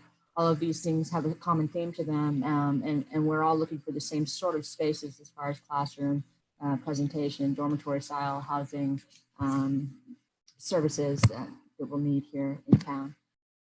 And it supports, this multi-use facility not only supports nonprofits, but it targets a different demographic than a tourist population. So it also helps to diversify the economy in Silverton. And why Mountain Studies Institute? Because we've been on the forefront of research, data collection, and community outreach in Silverton and San Juan County since 2002. And MSI has supported the community's desire to take this innovative approach to remediation. We formed the Science and Innovation Steering Committee. We've formally articulated the need and initial concept. And we've led 3 Innovation Expo events, which have secured industry experts, academia, and regulators in support of the concept. So we've built a really strong network of supporters and interested parties that are working together to push forward the idea of innovation, particularly within water quality and mine remediation in the Bonita Peak Mining District. And again, MSI has supported the local economy by employing up to 4 full-time residents of Silverton. We hope to grow that in the coming years. And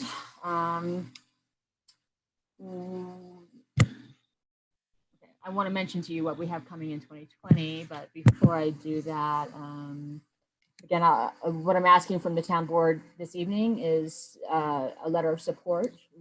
MSI has fundraised for the grant match and the grant that we will be submitting through the county. And the county has pledged their support on that already. So all I'm looking for from this town board is a letter of support, but I want you to understand the full picture of where this came from and where we're going.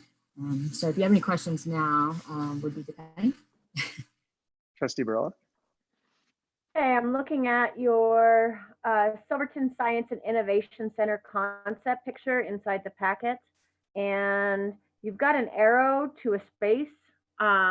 Is there something that the MSI actually has in mind? Of a facility space? Yes. No, so that is part of what we want to kind of flesh out along with this business plan is what is going to be most economically viable for us, whether it is coming in and rehabilitating a historic structure within the downtown district, or whether we want to do a new build from the ground up. There are certainly several aspects to that we want to look at as far as renewable energy and being able to put energy back into the county. For example, if the county is supporting this grant application and the phases of growth as it moves ahead, how can we incorporate things like that into the facility plans? So no, we don't have our eye on a specific building per se. So technically, it could either be in the town or the county. It wouldn't necessarily be in the town. Correct. In the San Juan County in general. Is that correct? Yes, correct.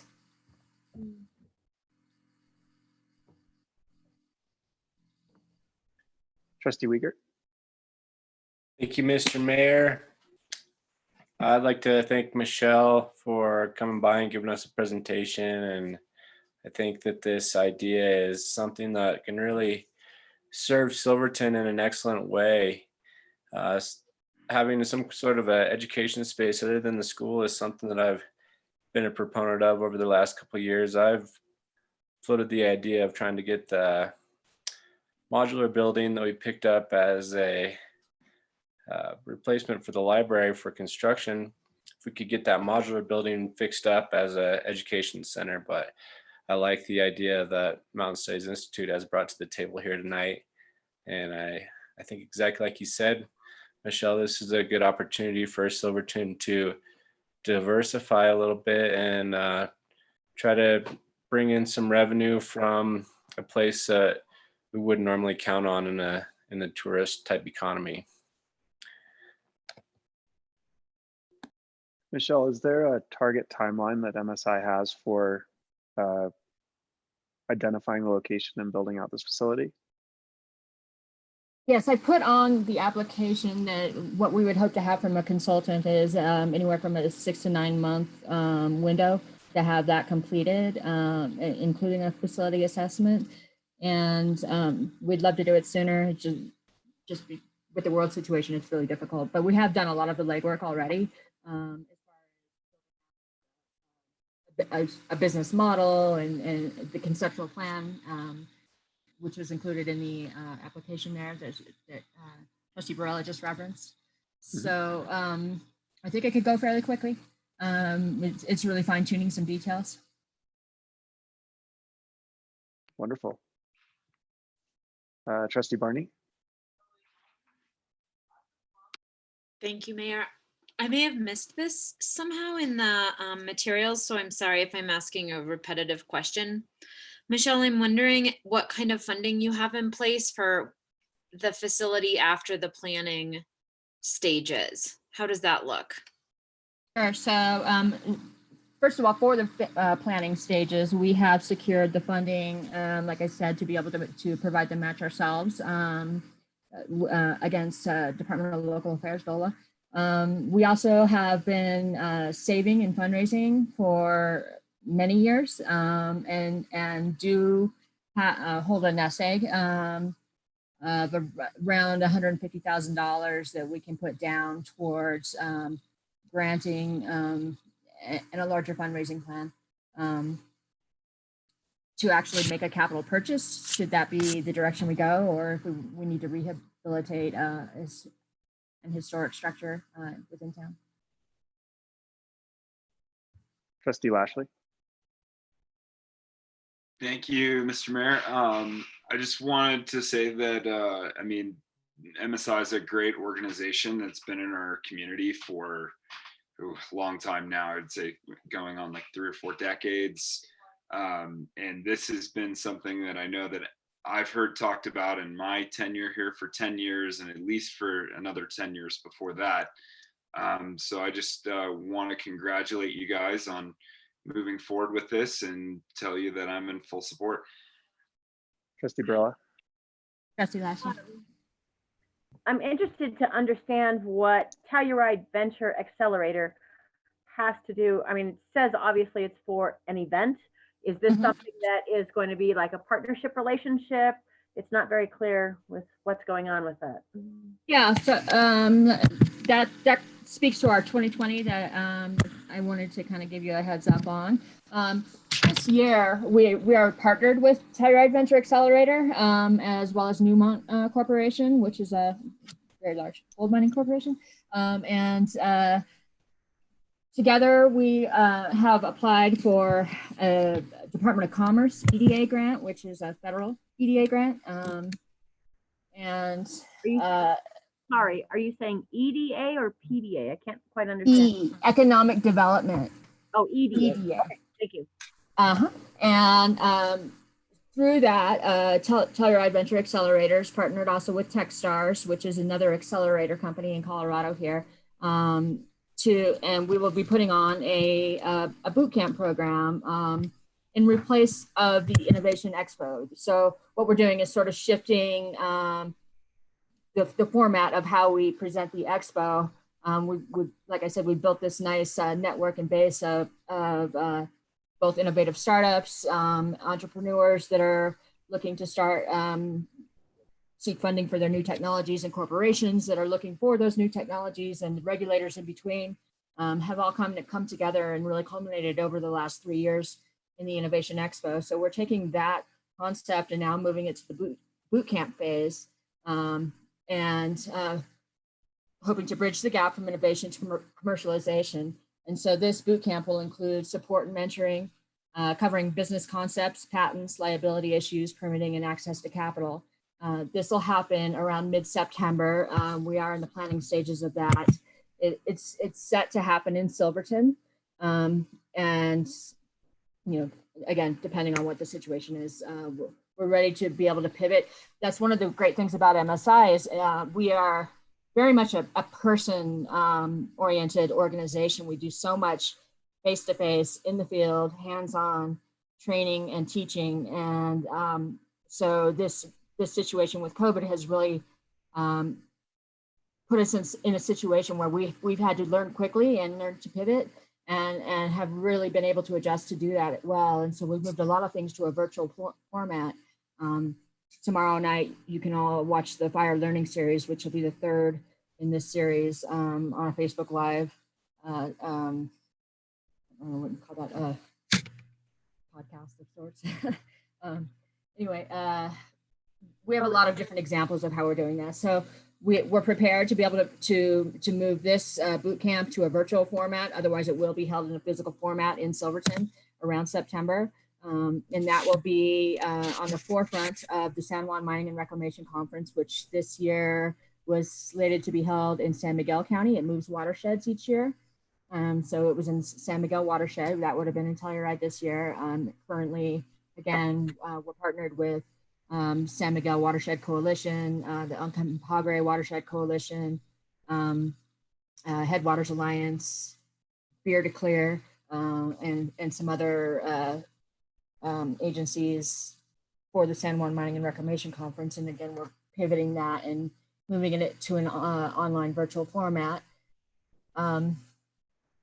So the answer to your question is no, they are not partners in a long-term sense. They're partnering on one project to help build out innovation and acceleration program. Over actually, and this boot camp is a series, and so it will be a multi-year series. Thank you for that explanation, Ms. Hamilton.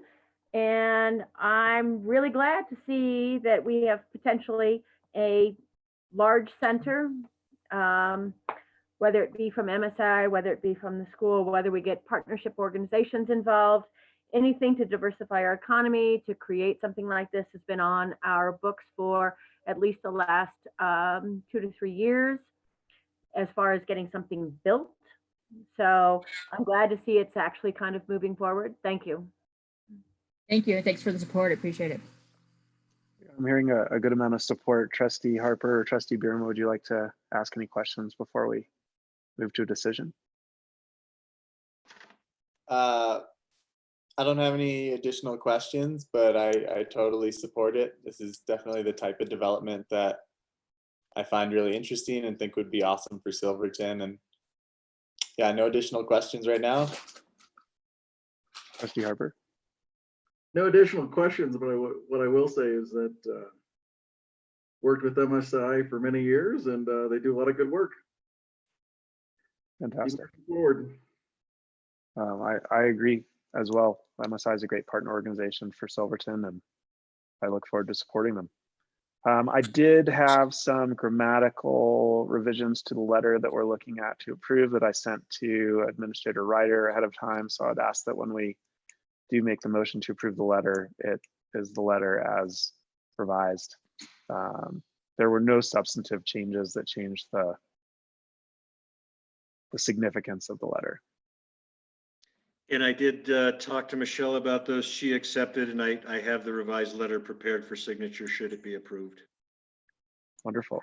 Can I get a motion to approve MSI's request to provide this letter of support as revised?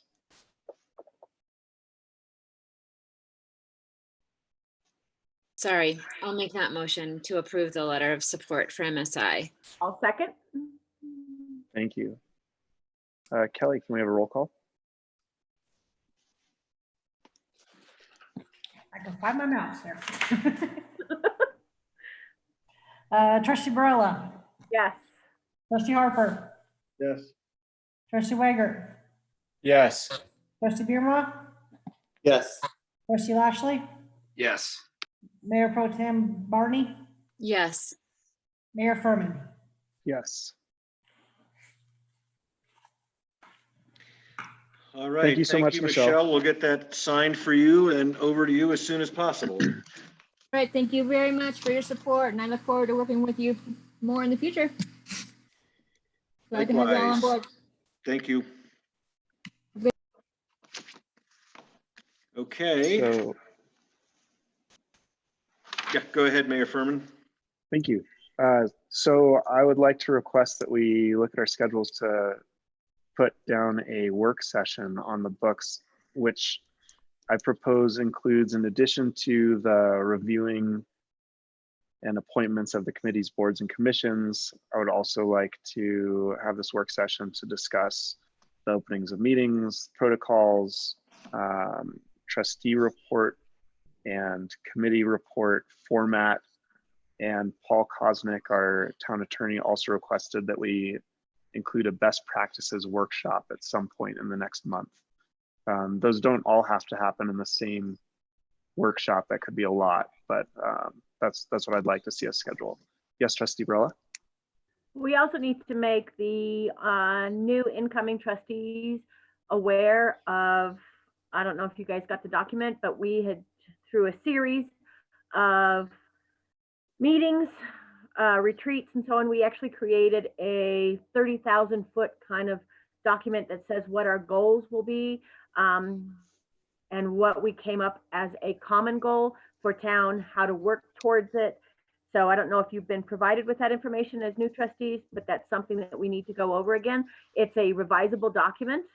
And hopefully you guys all have it or you've been made aware of it. Thank you.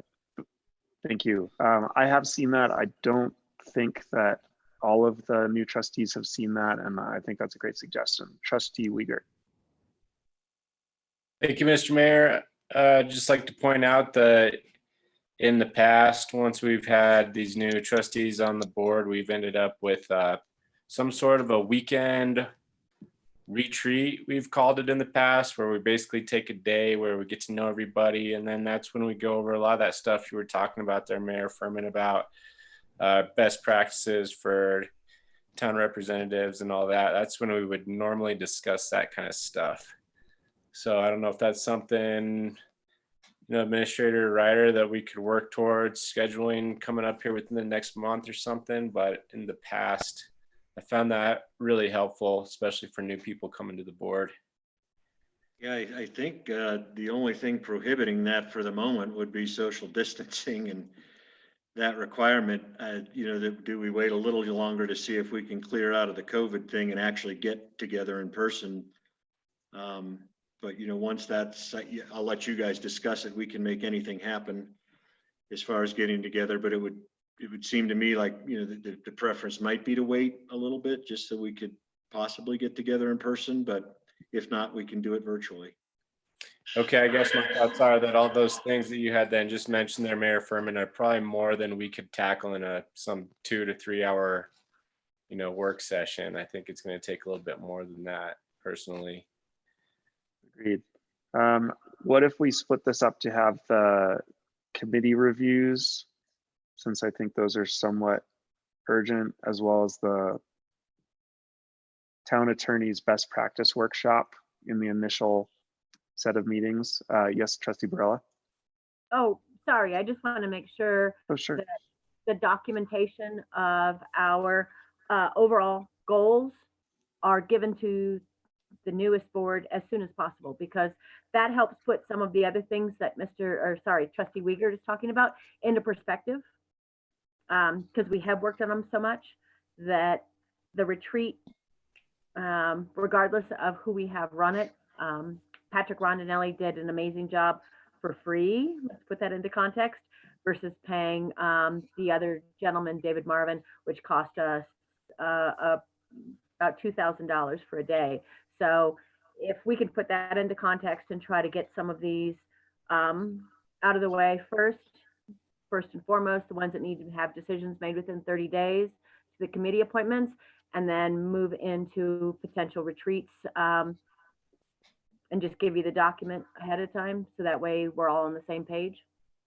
Great. Administrator My Ryder, intention in pointing out the retreat was that, we have 4 new members on the board here, and our goals may have changed a little bit. And that's why it's important that I think we look at that stuff every couple of years, especially when we have new trustees added to the board, because they may come with ideas that we didn't think about, or have different ways of approaching some of the issues that we've identified in the past. Trustee Barella, Yeah. yes. That was my whole point in making sure that they get shared the document immediately. So that way, if they've got things to add to it, we'll be able to discuss them in a future setting. Trustee Lashley. Thanks.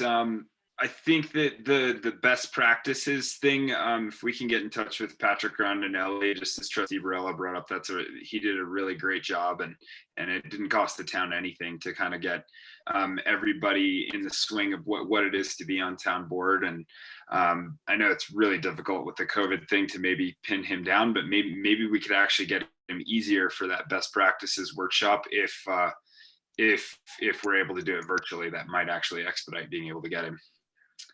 But yeah, I agree. I think committee appointments, and if we're able to get somebody like Patrick, or get a good kind of feel for getting our best practices together, I think that's enough to tackle in one session. I think that the session with Mr. Rondinelli might be distinct from what Attorney Kosnick is hoping to go over.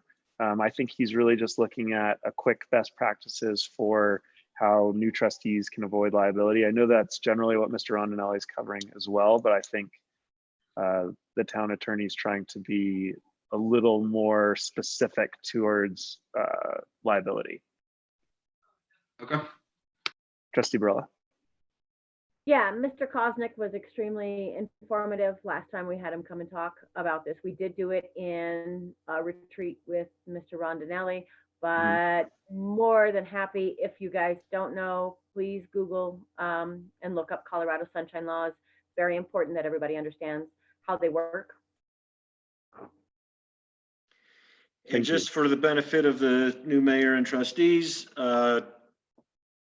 Attorney Kosnick, as a point of procedure, attends the second board meeting each month unless we need him specifically for something in the earlier meeting. So it might behoove us to schedule one of our work sessions at 6 o'clock prior to the board meeting, and to just invite Paul to speak to best practices at that work session while he's already up here. Great. So would it make sense to schedule the work session for committees at some point before the April 27 meeting, and then to have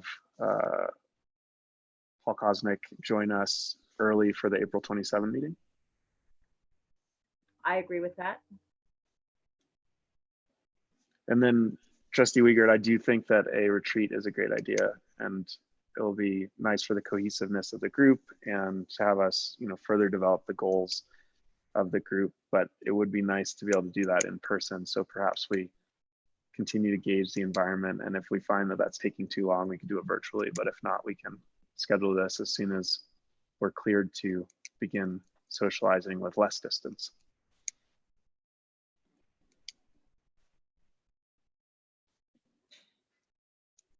So do we want to try and pick a date right now, or do we want to circulate a couple calendar dates after this meeting? Well, our next scheduled meeting is on the 27th. Yes. So we have, I know I got nothing going on. I think everybody's in the same boat. If it gets lifted by the 26th, potentially we can all reopen by the 30th to May 1st. If it extends longer, we're all in trouble. So yeah, I'm up for pretty much any date, even a Sunday. Would this same time, this coming Monday, the 20th, work for everyone? 7 o'clock or 6 o'clock? 5 to 6 is preferable. 5 to 6, does that work for everybody? Tentatively? Yes. Wonderful. Let's pencil that in, and then we can all just confirm that afterwards. Can you say the time again, Mayor Furman? 5 to 6 o'clock on Monday, April 20th. Okay. For the specific purposes of discussing committees and appointments, and then we can make those appointments at the April 27 meeting. So if everybody doesn't understand why, we have to make sure that all meetings where we're together are noticed at the town level, so that way we don't violate the open meetings laws, which are the sunshine laws. And I'll just keep throwing out tidbits for the benefit of the new members. A work session can be attended by the public, so we will, make the virtual invitations. They are not allowed to participate or comment in a work session, but they can observe. And if time permits, I would like to include in that work session meeting formalities.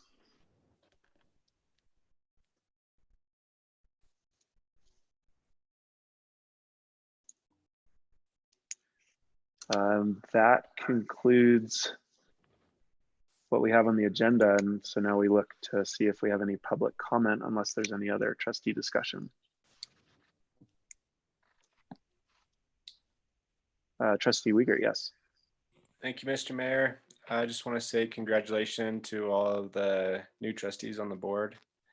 I'm really excited to work with all the new members and all the old members, and I think we can do some really awesome things together. So let's go forward and let's make great thing happen for the town together. Thank you. Thanks, Trustee. I would echo the sentiments of that. The town staff also is really excited, enthusiastic to work with the new mayor and board. And congratulations to those who were recently reelected or elected for the first time. Thank you. I concur with that statement. We do not have any hands raised for public comment. So it is 9:18, and I'd like to make a motion that we adjourn. Can I get a second? Second. I don't think you have to vote on that, Shane, because it's in the agenda. You can just call the Wonderful. meeting at 9:18. Wonderful. I call the meeting at 9:18. Everyone have a wonderful night. Congrats, everybody. You made it to the first one. Thank you, guys. Good night. Thanks all. Have a great evening. Good night. Night. Hey.